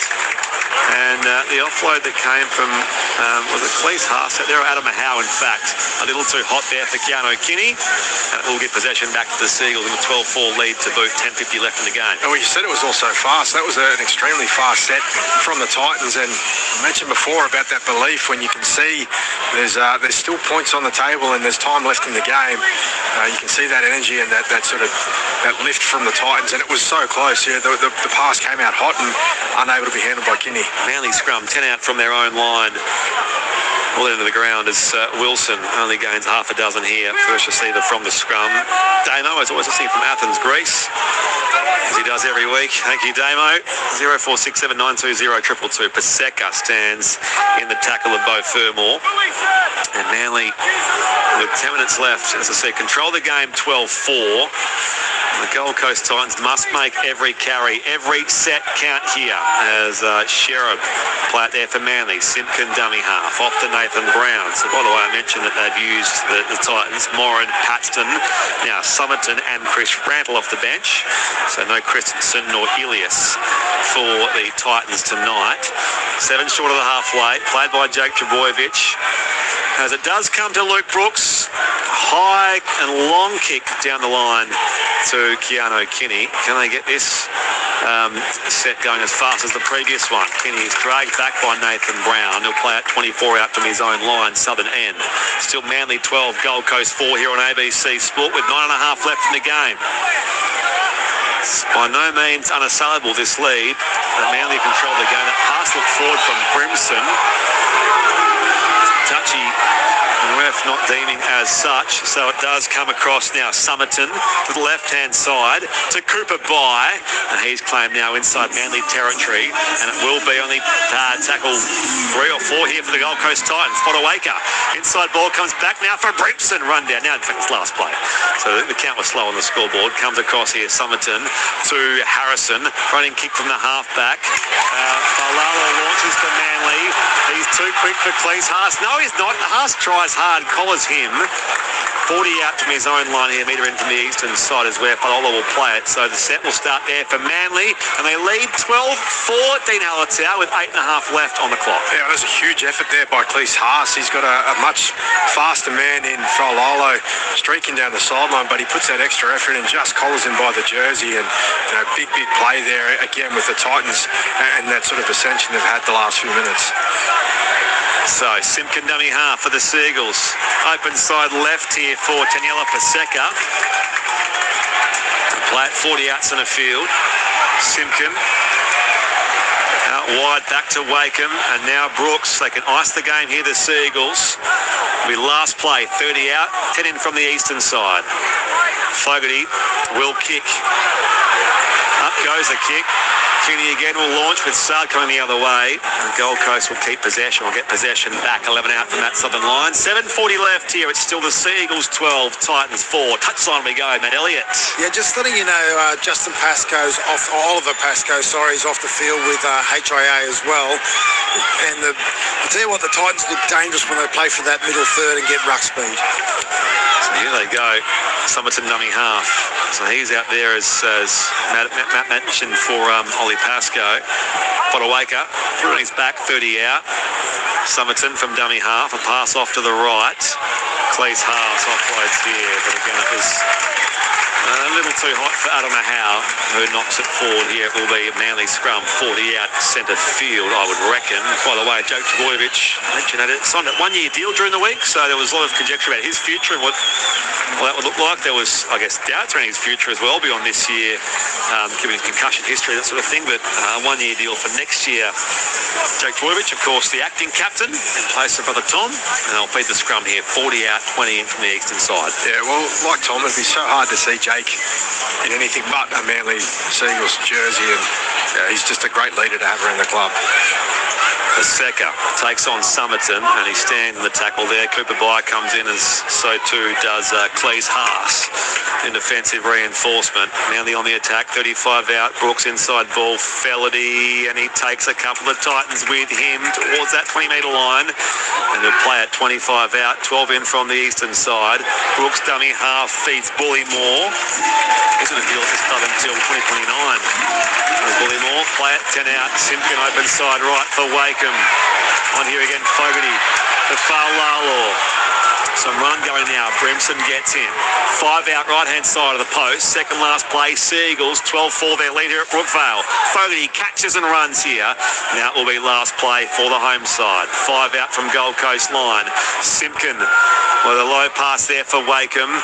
Out wide here for Brooks off the instep. It's picked off by Keanu Kinney. Gold Coast threw away, but no support there in attack for Keanu Kinney, who's pinned 25 out from his own line. Yeah, he looked for the space in behind there, Brooks, but there's a little pop gun sort of grubber, like he dug it into the ground, so it's a bit dangerous. Kinney puts himself in a really good position, almost gets on the counter-attack, which we've seen a couple of times from the Titans tonight, but fortunately for Brooks, he was able to be there to take him down.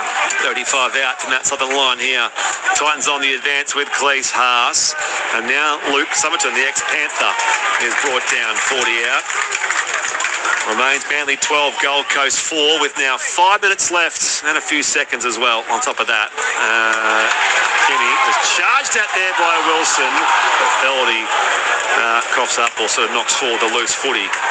So that will at least give possession back to the Gold Coast Titans. 40 out. In fact, we'll be coming back here on the halfway, I think, for the Gold Coast Titans. As we have, 13,173, the crowd here. Shane says AJ Brimson has been at the Titans for 9 years now, and they still don't know what to do with him. Matt Burton at the Bulldogs will end up exactly the same. I call it jack of all trades and master of none. What a waste of talent. Up the wires. Well, I've spoken to you, Dean, as you know about being a versatile player, and what it does as far as a bit of a curse for some players. It's actually a Manly scrum feed, so they go back on the attack. 40 out. It was double knock-on because it was Gold Coast first. So Sheriff will play it now just inside Gold Coast territory with 4:10 left on the clock, and some of that 13,000 strong crowd have made their way back to the Leagues Club or the Brookvale pub. 35 out. 10 in from the western side, nearest to us. Simpkin to Fogarty. Off across here for Wakeham. Wrapped up by Fodawaker, who at least makes club history tonight. With every second, it's a despairing situation for the Gold Coast Titans. We're looking at 9 defeats on the year, and sitting just ahead of the St George Illawarra Dragons, albeit they have 2 wins and the Dragons have none. Pass comes to Feldy. Out wide to Wilson. The pass was left wanting. Wilson dived for it. Still about 8 metres shy of that southern goal line. Wasn't quite the finish there for the Seagulls with 3.5 left in the game. Yeah, Wanting's, I think, kind for the pass there from Philadelphia. We've, mentioned how strong he's been tonight for the Seagulls, and he done everything he had to do, and that's set it up for a draw and pass from the fullback. But the pass itself was pretty poor, to say the least. Andrew's in Richmond. Loves the call. Sitting in our car waiting for road service for my young bloke's car. Go Manly. Good on you, Andrew, and to your young fella. Hopefully the car's okay, and you're all okay on this Saturday evening as well. Here's by Fermor. offloads back here to Campbell with 2:50 left in the game. Fodawaker, it's come across here again now for the Titans, and wrapped up is Adama Howe, 35 out from his own line. Play it now. Comes to Fodawaker, and now Keanu Kinney. He's been tireless in this game. He's a very good fullback, Keanu Kinney. He does lead the comp for errors, though, so there is that sort of unwanted stat. Comes across here now. Harrison, Fermor, tips it wide. Sami. Saab had felled Fermor in the meantime. Gold Coast roll on here. Last play, 35 out. Brimson across to Campbell. Puts up the high kick. Now they'll all watch it. Bounced in a hole there for Brooks, who may have lost it forward. And I think ref Jared Sutton says, yes, indeed. Gold Coast scrum, 20 outs in the field. Yeah, they'll try and pack this one quickly, the Gold Coast Titans, and there's a challenge coming from the Seagulls. They did have a successful challenge in the first half. Let's have a listen. Yeah, challenging the ruling of knock on. With 2 minutes left in the game. So just on the Titans, Zane Harrison, who someone texted through before and said he's a bright young... Clear the Titans kick chase. He's got a really good kick on him. It's sort of one of those effortless kickers you can put a lot of distance on the ball. Just clearing, there's no touch on the initial bounce.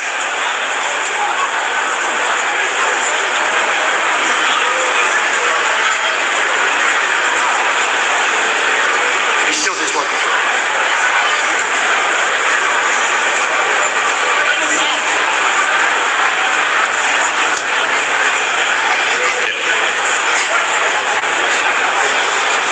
Off. Here's the leg of Jalen de Groot. See if it touches the hand here. I fancy it does, per the on-field call, but hard to tell from this angle. There's no breach from the Titans. Luke Brooks takes possession now. Luke Brooks then knocks the ball on. The challenge is unsuccessful. There we go. So they've got a challenge in the last 2 minutes of the game, the Seagulls. Get to your text after full time, 0467920222. Well, it will be 7 wins in 8 starts under Kieran Foran for the Manly Warringah Seagulls. Gold Coast scrum, 20 outs in the field. They bring it away here with Somerton. And play it 10 out, right-hand side of the sticks. Minute 50 left in the game. Across it comes now for Harrison. Reads the play. Pass off to Campbell. Now Fermor. Garrick brings him down. 10 metres out, left-hand side of the uprights, north end of Brookvale Oval. Again, Somerton from dummy half. Shares it with Cooper by. Can they finish off here? He's going to try for Potter-Waker or something in his record-breaking game. Somerton. Off it goes here for Harrison, and now Adama Howe could have charged there himself, I reckon. Pops it back here now for the Titans. Campbell to Cooper by, dragged back by 3, make it 4 Seagulls defenders, and a couple of plays left in the set for the Gold Coast Titans. Running kick from Campbell for the corner, and reaching Brimson. Did he get there? He's claiming a try, Jay Brimson. He may have just got there first. I think he does beat it. So consolation try. Gold Coast with 57 seconds on the clock. It'll be 12-8. Kick to come, Titans. We'll have to take a quick kick. They're going to check it though, because it didn't look convincing in the sort of to the naked eye. But Brimson reached and got the ball, got a hander with the ball. I don't know about downward pressure, but the read off the kick from Campbell was beautiful. He beat Saab to it. Brimson, no worries there. It seems like, unless there was an obstruction or something, but Campbell's kick was grubbered through nicely, and AJ Brimson gets there. It's a beautiful try for AJ Brimson. Yeah, great play there from Campbell. I've seen him put a couple of nice kicks through into the backfield, and you know the Manly defence here on their right hand side, they just didn't adjust. They had numbers around the post. They were very spread out wide. It just gave a free passage for Campbell to get into the line and pop it in behind. So, 57 seconds on the clock. They can make it a 2-point ball game here and make things very interesting. So Jaden Campbell missed his only conversion attempt previously off the Philip Sami try. So none from one. He'll kick here from 19 out, 10 in from the western side. Campbell makes no mistake here. So it's Manly 12, Gold Coast 10. Hang on to your hats. 35 seconds left in the game. Follow this, by the way, there was a Jake Trbojevic report made as well earlier in the second half. So I don't know what it was for. I'll follow up for you, but he was also placed in the book. to go with Jalen the group earlier in the game as well. So 12-10 off the back of the AJ Brimson try and Jaden Campbell conversion. Sneaky game on here at Brookie with 35 seconds left. Ruben Garrick sends the kick off deep. Down towards the southern goal line. We'll have to go the length of the field here, the Gold Coast Titans, to steal the win at Brookvale Oval. And now dragged back inside their own 10-metre line. Is where the fullback Keanu Kinney is playing it now. Somerton dummy half. Can they find the break? Somewhere here, the Gold Coast Titans. 11 seconds left in the contest. 20 out from their own line. Somerton across now. Harrison. Kinney explodes away. Lost some footing there and lost some ground as Feldy tackles him.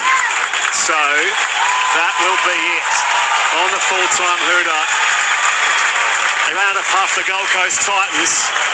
And I guess, in a lot of ways, 18 errors will do it to you as well across 80 minutes. And the Seagulls hang on to win 12-10.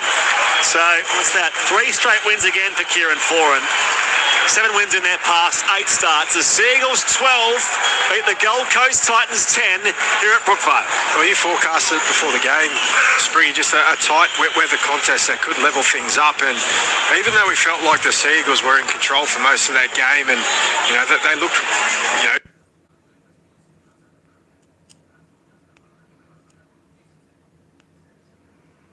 Just credit to them for just their resilience and their ability to turn Seagulls away on a number of occasions and to sort of just weather the onslaught of the kicking, the chasing coming through and just continually turning up. So it wasn't a bad performance from the Titans. I thought that the Seagulls probably played within themselves, and Matty mentioned it a few times as well. So in the end, they get the 2 points at home and they continue the run for Kieran Foran, the ideal start as a head coach here, and they march their way further up the ladder. Puts them back in the top 4 for now, the Seagulls, which is a great effort for them. Let's get to Matthew Elliott, who's out just milling about with the players shaking hands.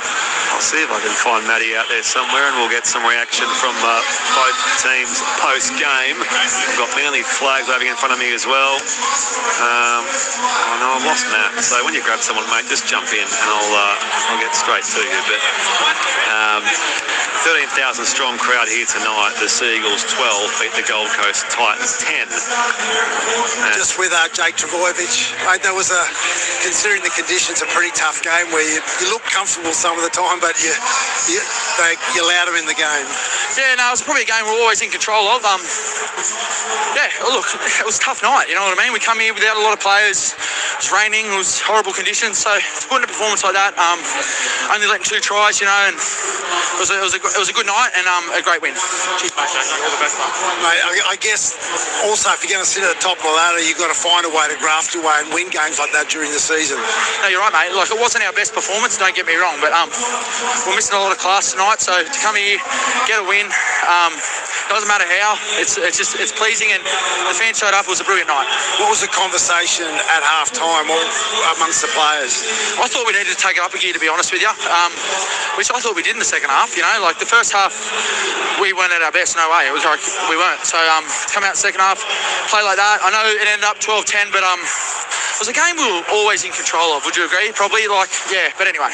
Yeah, and the opposition, they had a real red-hot crack as well. Mate, they come to play, and we knew they would. You know, their last 2 performances against Roosters and then Knights, they challenged them the whole way, you know, so we knew they were going to come here. They're a good young team. Yeah, so, mate, I'm really stoked with the win. Yeah, I really appreciate your insights, Jake. Thank you, mate. Cheers. Jake Trbojevic there with Matthew Elliott. I love that as well. I can see you now, Matt, and shaking hands there with Manly's acting captain. I know who's charged for it, being the most genuine bloke. Yes, he's guilty on all counts there. So Jake Trbojevic just, and we saw Ben come off with an HIA as well late in the game. So perhaps more information forthcoming on that. As I said, the players are just sort of socialising as they tend to do, and we'll see if we can get some more reaction from downstairs. And Matthew Elliott is with one of the Manly back rowers. Down to you, Matty. Just with Jack Congratulations, Sarah. But your first 80 minutes of NRL, how did that go? Yeah, it was everything that I expected it to be. Arse was hanging out a little bit there in periods for that game, but no, I'm just stoked to be able to get my first start. And what's your key learning out of that performance as a player, but also as a team, you reckon? Yeah, just how much quicker NRL is, and how much better you have to be in your contact and your collision. I think, yeah, it's definitely take some learnings out of that. Yeah, it's just a lot faster. Everyone's a lot more physical. So yeah, just better in my collision, and I think, yeah.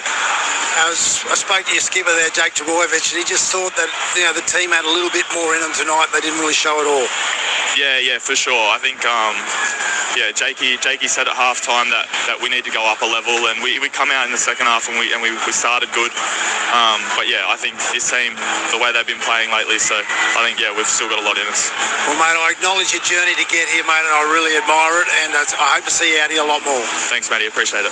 Jackson Sheriff there with Matt Elliott. It's a nice little dap up there as well between Matty, who knows Jackson from the Dragons days, and as they mentioned, he debuted against Brisbane a couple of weeks ago off the bench. Tonight was his first start, and filling some big shoes as well, Molly Olakuato. Yeah, it's a huge role to fill, and he got through some work, Jackson, and he runs committed lines. He sort of responds to his halves very well, which was pleasing to see. And Matty was talking about how happy he was to see him get that debut or that start. Back to you, Matt. Just with Beau Firm, mate, that was a tough game.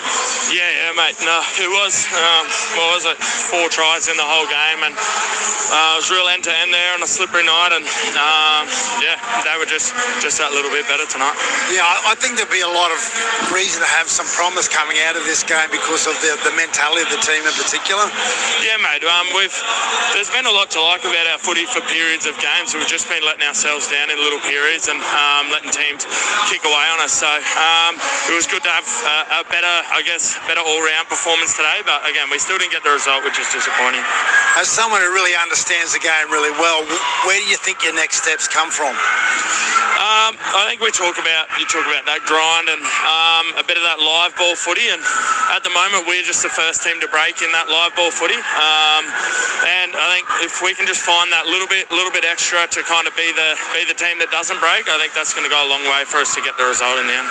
Really appreciate your insights, mate. Tough. So Fermor there from the Titans with our own Matthew Elliott. And Matt, you can come up here and join us for our little post-game wrap-up, and we always will appreciate your insights, especially after 9:30 on a Saturday evening here. Right here on ABC Sport. 0467920222 is the SMS number as well, and we'll also shortly recap the game earlier at Cogger Jubilee between the New Zealand Warriors and St George Illawarra Dragons. The Warriors won that 30 points to 12. Here, though, it was the Manly Warringah Seagulls 12, the Gold Coast Titans 10. Tries for Manly in the 17th and 46th minutes for Blake Wilson and Clayton Failalo. Ruben Garrick kicking 1 conversion, 1 penalty. He was 2 from 3 across the night. Didn't quite crack his 1,400-point milestone, but that's beckoning, as I mentioned, before he goes off to the Roosters next year.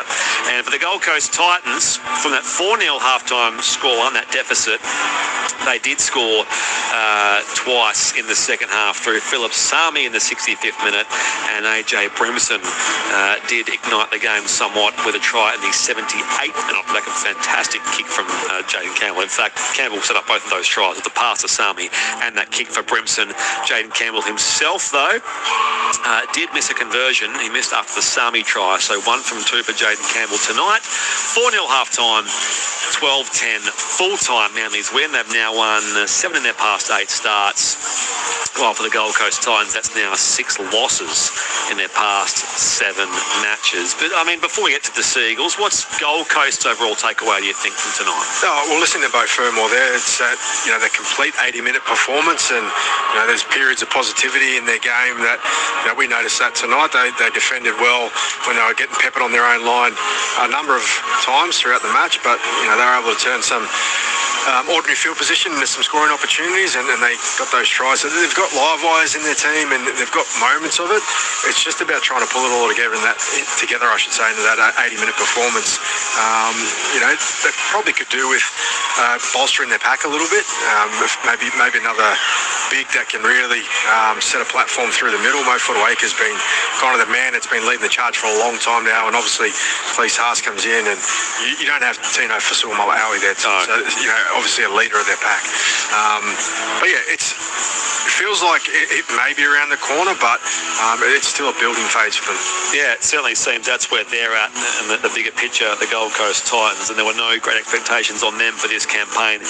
Anyway, Josh Hannay's first year in charge. Tonight, the Seagulls had 53% possession. The completions for Manly were 86%, so only 6 incomplete sets in attack. The Gold Coast Titans completing it to 67% across the 80 minutes. Even that in itself, usually you see completion percentage, that's far apart, and there's a bigger scoreline. So they did well to be hanging in there for that.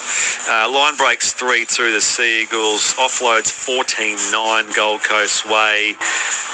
We saw a total of 58 missed tackles for the game, so for both sides. So that's a sort of a telling number as well. It's probably higher than average. Error count 18-9 Gold Coast. Penalty count 4-3 Gold Coast. Set restarts ended up 5-all in the end. Jalen de Groot was on report early in the second half, wasn't it? Jalen de Groot for dangerous contact, and Jake Trbojevic also placed on report as well. The Titans did use off the bench Curtis Moran, Joshua Paxton, Luke Summerton and Chris Randall, while the Seagulls only used 17, didn't they? They only used Simpkin, Nathan Brown and KB Hetherington. Didn't see Laiafi, Hugo Hart or Joey Walsh out there. That's right, yeah. So there we go. Just the 3 players used off the bench for Kieran Foran's Seagulls, who improved their position now. I did say they were sitting 5th, and they'll bounce back up into 4th, if I've got that correct, but with their 7th win now of the campaign. So that is where the Seagulls sit after 12 rounds. A win here tonight at home. A knock on there for Matthew Elliott. He's knocked his mic pack there in front of him. Another time. The Seagulls sit 4th behind the Panthers, Warriors and Roosters. So there you go. Around the grounds in the AFL third quarter in Adelaide, Carlton 67 leads Port Adelaide Power 30. It's just gone full-time Super Rugby in Perth. The Western Force 19 have beaten Fiji and Drua 15. I mentioned earlier the A-League Men's Grand Final. Auckland FC beat Sydney FC 1-0, so a first ever championship win there for Auckland across the ditch. And in Super Netball, full-time, the Mavericks of Melbourne 63 beaten the Sunshine Coast Lightning 53 after earlier. Adelaide 70 beat the Giants 37. So there's a few things there. Full-time Queensland Cup scores. Sunshine Coast Falcons 38 beat Winner Manly Seagulls 30, and Redcliffe 36 beat Central Queensland Capras 16. Just to recap what happened around the grounds there. I'll mention New South Wales Cup as well for good measure. Canterbury 38 beat Melbourne 14. Canberra 35 beat Manly 16, and the Warriors 24 beat the Dragons 20 in Jersey Flag. South beat the Kabaddi Silktails 30 points to 10. The Dragons beat the Warriors 30 points to 22, and it was 56-0. Bulldogs beat Storm in Jersey Flag, and in the Manly Canberra game, that was the Seagulls 30, the Raiders 24. Here in first grade, it was Manly 12, the Gold Coast Titans 10. Welcome back, Matthew Elliott. Nice to see you. And you stayed dry for the entire game, which is fantastic. I'm over the moon about that. It was actually really good conditions down there to watch, not so much to play, because if I was to measure the grass like we used to in the old days, the grass is quite long, so a lot of the moisture was held in the ground, and you could see that actually impact. Did the game play out the way you expected it to, more or less? I can't say it was the most entertaining game of footy that I've ever seen, but I am going to put it down to the conditions, and I think what Jake Trbojevic shared at the end of the game there was a really good indication that they didn't really come out of the blocks full blown the whole game. You can keep your text coming, by the way, 0467 920 222. Davo Dragon says, Briggy Titans, too many errors. You can't win a game of footy with that many errors. You mentioned 18 errors across the game. Big, so yeah. That's the telling stat there. Derek from Lee just making the trip home from Canberra. Thanks for the call tonight. Manly went at their best, but these victories are teams in the top 4. I think they mean like the best victories are the ones when you have to win ugly sometimes, don't you? As the Seagulls more or less did. Yeah, and like the teams that, and Dan, you've won a comp, there's games that you'll reflect on in those seasons where you've had a really good season where you just find a way to win. You don't play your best footy, but that's what teams with confidence do. They just find a way. Yeah, it wasn't a scrappy performance from Manly. Like, completion rates are really high, but it didn't feel like they were willing to go much further in the way they were playing their attacking footy. I guess when you don't have Olakuachu running over about 30 people a game on your edge makes a bit of a difference as well. And Kohler having them on high alert on the edges as well with his speed. Yeah, well, Lehigh Hopewadi's not the slowest dude I've ever seen either. So those are the 3 names missing from the Seagulls side, or the 3, I guess, recent names missing from obviously no Tom Trbojevic as well, but no Hopewadi, no Tyler Taukola, and no Hamoli Olakuatu tonight for the Seagulls. And I suppose that's a different thing in itself, isn't it, guys? Is winning during Origin period where, the great teams are often depleted. I'm not saying Manly are a great team yet, but if they're going to sort of be a complete team across 27 weeks of football, 30 weeks of football potentially, they'll have to be able to win when they have those players missing. Yeah, well, they're going well enough to have players, in the frame for Origin. Yeah. Those guys are playing, exceptional. Tolu Kohler will get his debut Origin match, and, that's an achievement in itself. So while you gun players who have performed really well get those opportunities, you need that kind of next man up mentality. I think the other thing we saw, and again, I'm going to steal Jake Trbojevic's words here, is that they played inside their system. They did what they all are practiced to do. They just didn't do it at the intensity that they expect from each other tonight. And I think that's, a really important thing to recognise is that's what got them. And we've seen Penrith do that in the last 5-6 years repeatedly. Matthew Elliott alongside Dean Hallertau, and I'm Brett Sprigg. This is NRL Saturday on ABC Sport for about another 25 minutes or so. You can text us 0467 920 222. Sam is listening in my camper van in Cunnamulla Van Park. Love the call. Go Manly. I mentioned Andrew and Rich waiting for the roadside assistance. Good on you, Andrew, and your young bloke. Thank you, Shane, for your text. Paris says Titans need Gout on the wing. Love the. What's his ball carrying like, though? Do we know? What's he weigh? He can't weigh that much, can he? Gout. Yeah. We know he's quick, but he's not very heavy. There's a lot of guys like that, though. Still have to get tackled at some point. Oh, no, you got to catch him first. I was going to say, maybe not. Roger at Storm King says, hi, Brett. Thanks to all of you for the great call. Good to see a nice, close game. It was close. It was entertaining. Manly is the much better team, but the Titans keep on trying. Foz is doing a great job as coach, as he always did as a player. Good on you, Rog. Not a great quality game, as we didn't expect in the conditions, but it was certainly a close game in the end, thanks to that AJ Brimson try. Thank you for that. Thank you, Gear Stewart, for your continued correspondence. Thank you, Derek. Great call, says Gary at Mission Beach. Thank you, Gary. Bronson is not a fan of the bunker. So the bunker needs to be kept out of the game, but sometimes, other than that, good game. Thank you, Bronson on the Gold Coast. If we didn't have the bunker, there'd be so many calls that would be broadcast and dissected and blow-ups galore.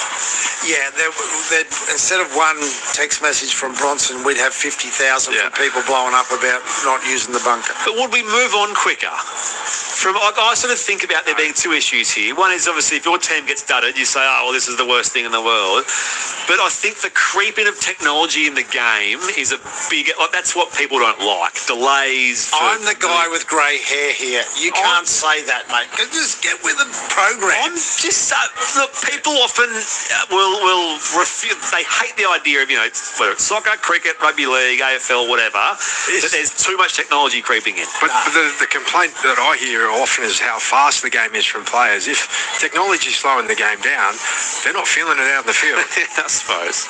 And if the game's quicker, you need more slow motion replays to catch things that happen that the referee's not getting. So that's probably a fair point as well. Mark from Fairfield says, with Auckland winning the A-League, sometimes it does happen in cycles. Look at all the Queensland teams winning last year. New Zealand Warriors to win the comp this year. Let's go, the Warriors. The Wars still second behind the Panthers after the Warriors had that win earlier. And we'll recap that very shortly with Maury and the crew. Joe from Casino says, Josh Hannay, I'm not sure how I get in contact, but I'd like to put my hand up to play for you and also fund my retirement. I'm 29 years old with bad ankles, about 50 kilos overweight, killer beard, concussion free, a can-do attitude, team first mentality will help setting up and packing away cones at training, and I'll hold onto the ball like life depended on it. Previous NRL clubs I've played for: Casino Cougars, 7 games during 2006 season, St Mary's Saints, 5 games in 5 seasons, career stats, tries scored 1, tackles made half a dozen or so, benches warmed 38. Put me in, coach, I'm ready to go, says Joe from Casino. Beard, had a decent beard. Yeah, killer beard, concussion free, can do attitude, team first mentality. It sounds like a lot of things have gone between that beard as well, based on the weight. I'm not making assumptions, but I'd say a lot of frothy stuff might have gone, or sports drinks, as I call them. Thank you, Joe. I did get your text. It's come through a few times here. Very keen. Is Josh still here? I could see he was actually next door to us, the away coach. Andrew Levine, thank you for your text as always. Ruben from Brizzy says, hey fellas, just on the Raiders. Yeah, they're on a rebuild stage, but they were minor premiers last year. They shouldn't be going backwards. Their discipline has gone backwards. Stupid errors. You would think 1 year further into the rebuild they would be getting better with that stuff, not worse.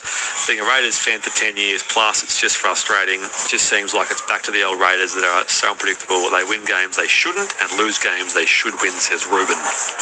I said rebuild earlier about the Titans. I don't know if I like the word rebuild. I think the Raiders were a really good chance last year. They played some really good football. They just won games regularly. They were there at the right end of the year, but they fell over at the last hurdle. And yeah, Matty. You know how you said just won games? Like Manly just won a game? Just won, yeah. And you know who played 7 tonight? Fogarty. Yeah. Oh. Knows how to.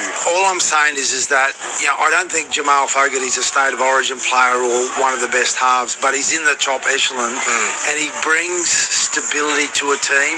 He brings guidance and, his kicking game and all that sort of subtlety makes a huge difference to the other players. Yeah, earlier in the year when they lost those early games, I heard him speak. I can't remember who he was talking to, but he was super positive about where they were going, and he was all in. Like, he'd arrived at the club, obviously, and it wasn't good PR because he's at the club now and he wants to be a Manly guy. Like, he was genuine about where he felt they were at as a group and the direction that they were all pulling in, and like, he's obviously a mature guy and he's a good leader, and I think you're right, man, there's a lot that goes on around him.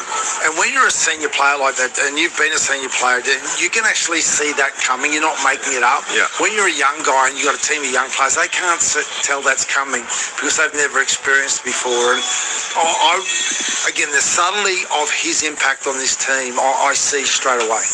While we're talking about good players, Dean, who are your 3 best in tonight's fixture? Right, I'm going to go 1 point, and I'm going to forgive him for the poor pass that could have led to a try, Josh Fellerty. I thought some of his carries out of their own end were really strong defensively.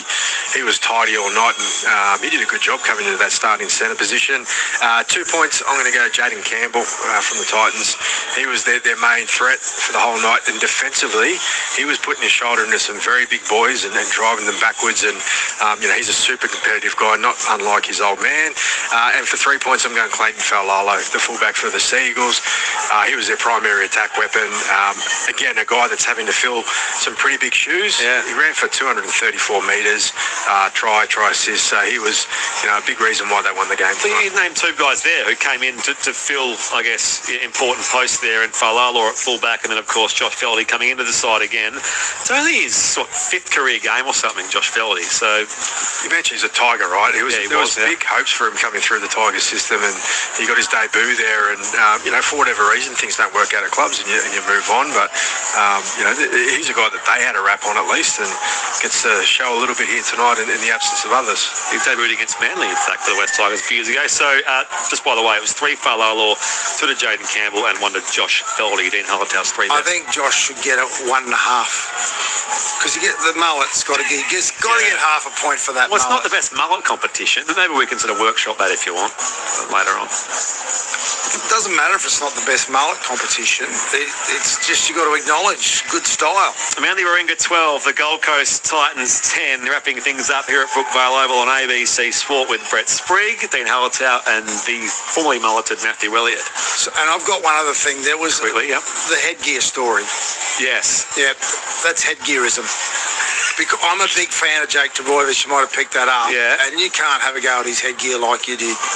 Well, I think Chris Randall was inferring he didn't think it was crash hot by refusing to wear it. No, you can't. And if I said I didn't like Josh, if I said I didn't like Jake Trbojevic, I wouldn't be in a club of one. Same as technology, mate. You can't do that stuff anymore. By the way, let's recap what happened earlier at Cogra Jubilee, where the Warriors 30 beat the Dragons 12. Andrew Moore with the wrap-up. Spriggy, the Warriors are too good. It was a game, in fairness, that never reached any great heights. Because of the weather, there was a lot of drop ball.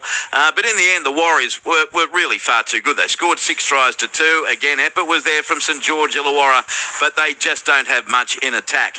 At halftime, it was 14-6. They'd scored 3 tries to 1. And it was actually the Dragons who scored first through winger Setu 2 in the 6th minute to lead 6-0.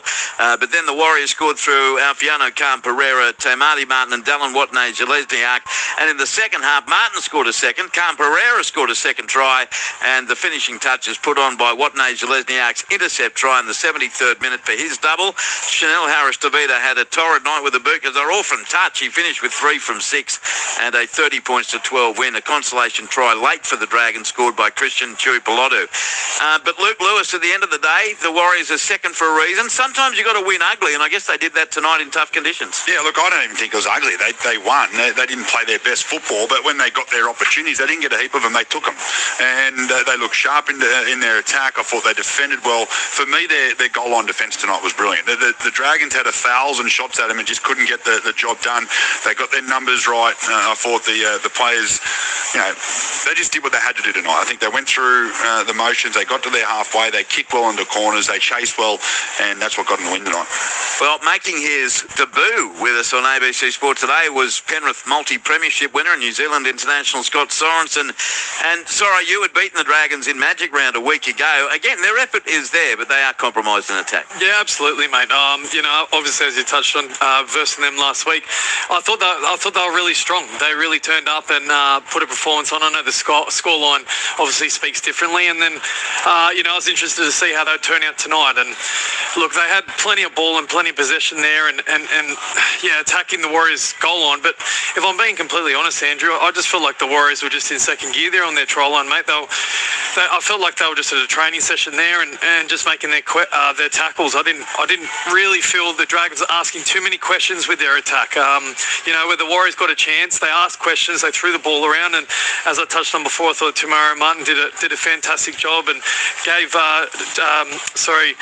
Harris Tavita plenty of time out the back there and put on some good shape and score some good tries. So let me ask this question. You've been with Penrith on top of the table, Warriors second. I know challenges are going to come all over the place. There are 8 teams in the finals, but as of right now in round 12, are the Warriors the team to beat? Yeah, I think so. Most definitely right up there at the top of the ladder. I think they're obviously just behind us there. They're doing a fantastic job. To be able to put that performance together today, having that expectation on your shoulders to, obviously be the heavy favourites there and a little bit of experience due to Origin services there for the Warriors. I thought they did a great job and, they're going to be very, very tough next week, but looking forward to the challenge. And Louis, just a word on the Dragons after that performance today. Well, I think they've got to go back and work a lot on their attack. They didn't ask any questions tonight. You can put that down to the weather as well, but they come out, they tried to start fast. They had a lot of opportunity. They just couldn't make them pay. So this is just back to the drawing board, starting again and making sure they get their confidence up somehow. All right, mate. Catch you tomorrow in the boardroom. Can't wait. Midday. We'll catch you, Scott Sorensen, very, very soon. And what a game next week, by the way. Penrith and the Warriors. So Warriors win 30-12. ABC Player of the Year point Spriggy. 3 to Tane Tuapiki, the Warriors fullback, continuing his really good form. 2 points to James Fisher-Harris and 1 to Chanel Harris-Tavita. The big blow for the Warriors was losing Roger Tuivasa-Sheck early in the game with a knee injury. We don't know the serious extent of it, but the Warriors are worried, no doubt about it. Thank you, Andrew, and Louis and Scott Sorensen there at Cogra Jubilee as well. Afterwards, Dragons interim coach Dean Young was asked about the loss and whether he thinks his side is improving. I thought we lost the physical battle. I thought the Warriors were really good at that. They back five ran really hard and we lost the collisions, and then we tried to slow the ruck down off the back of that and then cooked ourselves with 6 against. Dan, you said a couple of weeks ago you're seeing improvement in this side at training. Have you seen that? Has that progression continued? Yeah, I think so. The boys kept on fighting all the way to the end, and that's what I expected. I know they're in a tough spot. We appreciate all the fans turning up tonight. Where we're sitting on the ladder, and to have so many of those fans turn up, pay the hard-earned, sitting in the pouring rain, we appreciate it. We've got fan day tomorrow, and all the boys are going to be thanking every one of them that turns up tomorrow. So stay with us. We're building. So Dean Young there, the Dragons coach, and of course, as I mentioned, the Warriors consolidate their place in the top 2 behind the Penrith Panthers. By the way, those 8 GIAs in the game here, Manly 12, the Gold Coast Titans 10, Ollie Pascoe and Ben Trebojevic, both category 1s in the end, Dean. So yes, so they'll be in the protocol, and then we'll see what kind of response the club has. There we have it. I mentioned Panthers, Warriors, Roosters, Seagulls, the top 4 as it currently stands. The Knights, Souths who play tomorrow. I'll get to that shortly as well. Dolphins and Sharks rounding out our top 8. And the Cowboys also on 14 competition points, sitting just outside the top 8. That is the game tomorrow. So just on what there is to look forward to. Coverage tomorrow from midday with Andrew Moore, Luke Lewis, John Gibbs and Connor Watson. Louis and Billy Moore will go head-to-head as we preview State of Origin men's game 1. We'll reflect on the Blues' first ever series clean sweep in 1986 with Chris Mortimer, and we'll get to know Penrith's 4-time premiership winner Scott Sorensen, ABC Sports Own. All the usual segments will also feature, including 6 again, First Thought and Dennis Carnahan's Song of the Week. So all that to come tomorrow between 12 and 4 Eastern Time. And then at 4 o'clock, the Cowboys hosting South Sydney with Quentin Hull, Grant Bell and Laurie Spina. The Cowboys coming off the back of their upset win over the Roosters in Magic Round last week. This week they welcome back Jason Taumalolo, but won't have Ruben Cotter, who's on Origin duties, Rob Derby to replace Braden Burns on the wing. South's expecting Alex Johnston back from a knee complaint. No Latrell Mitchell, no Campbell Graham. Mama Zealous back at hooker. It's Matt Duffy's 100th NRL game, for what it's worth. The Rabbitohs utility, and Jamie Humphreys named on that bench as well. And obviously an emotional week at South Sydney with the public revelation of Jai Arrow's health battle. I know Queensland is certainly using that as motivation in their camp, but I'm sure that his South Sydney teammates rallying behind him as well, as we've seen across the past few days. The Cowboys have won 3 out of their past 4.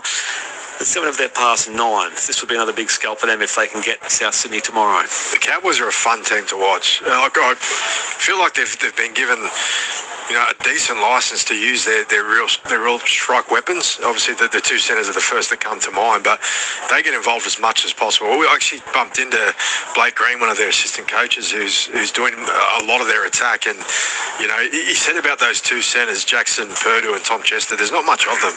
They're very slight, but they are committed to every line they run. When the ball's in their hands, they want to push through contact and try and contribute for their team. And they're so fun to watch play. They've got a great style. Scott Drinkwater's playing good footy, and they're travelling nicely, the Cowboys. I'd throw Jake Clifford in there as well. The control and danger that he's bringing has made a big difference. Off the SNS, one last text. Phantom from Cairns. Tonight proves why I don't understand how Jaden Campbell is not in Origin team over Ezra Mam. Jaden, a better player and covers more positions, and one of the main aspects of the game. He could tackle and really think Billy made a mistake here. Jaden Campbell's Origin tackle. He was, I know Preston, Matty, you know Preston quite well. He was a very physical defender as well for such a small guy, and Jaden's sort of got the similar kind of style. He's not the biggest guy, he's taller than Preston, but he gets up and under so comfortably. He's got great technique and really gets spotted up by some big guys, and then he shortens them up pretty quickly.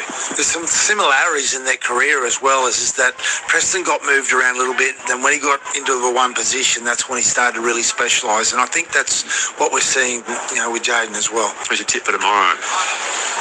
Cowboys Souths. Cowboys. Your tip? I think the Cowboys, but it's going to be an emotional game from the Bunnies. Match review out of last night's game.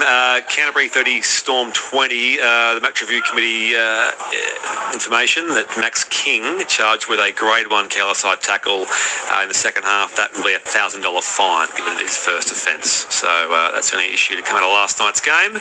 Canterbury's 10-point win over the Melbourne Storm last night. Thank you, Matty. Always a pleasure. Enjoyed it tonight. Thank you, Dean. Enjoy a big week coming up with Origin, of course, as well. And to our entire team across today, to Mitch Turner in the studio across on the West Coast, Mad Bears fan Mitch, thank you. And to CJ on the faders here at Brookvale as well. To you, most importantly, for your company, of course, the fun continues tomorrow from midday Eastern. Just the one game, but plenty of fun with Andrew Moore and the team across the day as per usual. With the highlights of wins to the Warriors over the Dragons and the Seagulls beat the Titans. 5 metres out from the goal line, played to Cook, comes to the right, through hands, the goal way to Hamish Stewart. Stewart throws a gridiron pass over the top, picked up by Setu 2, and he dives over to score.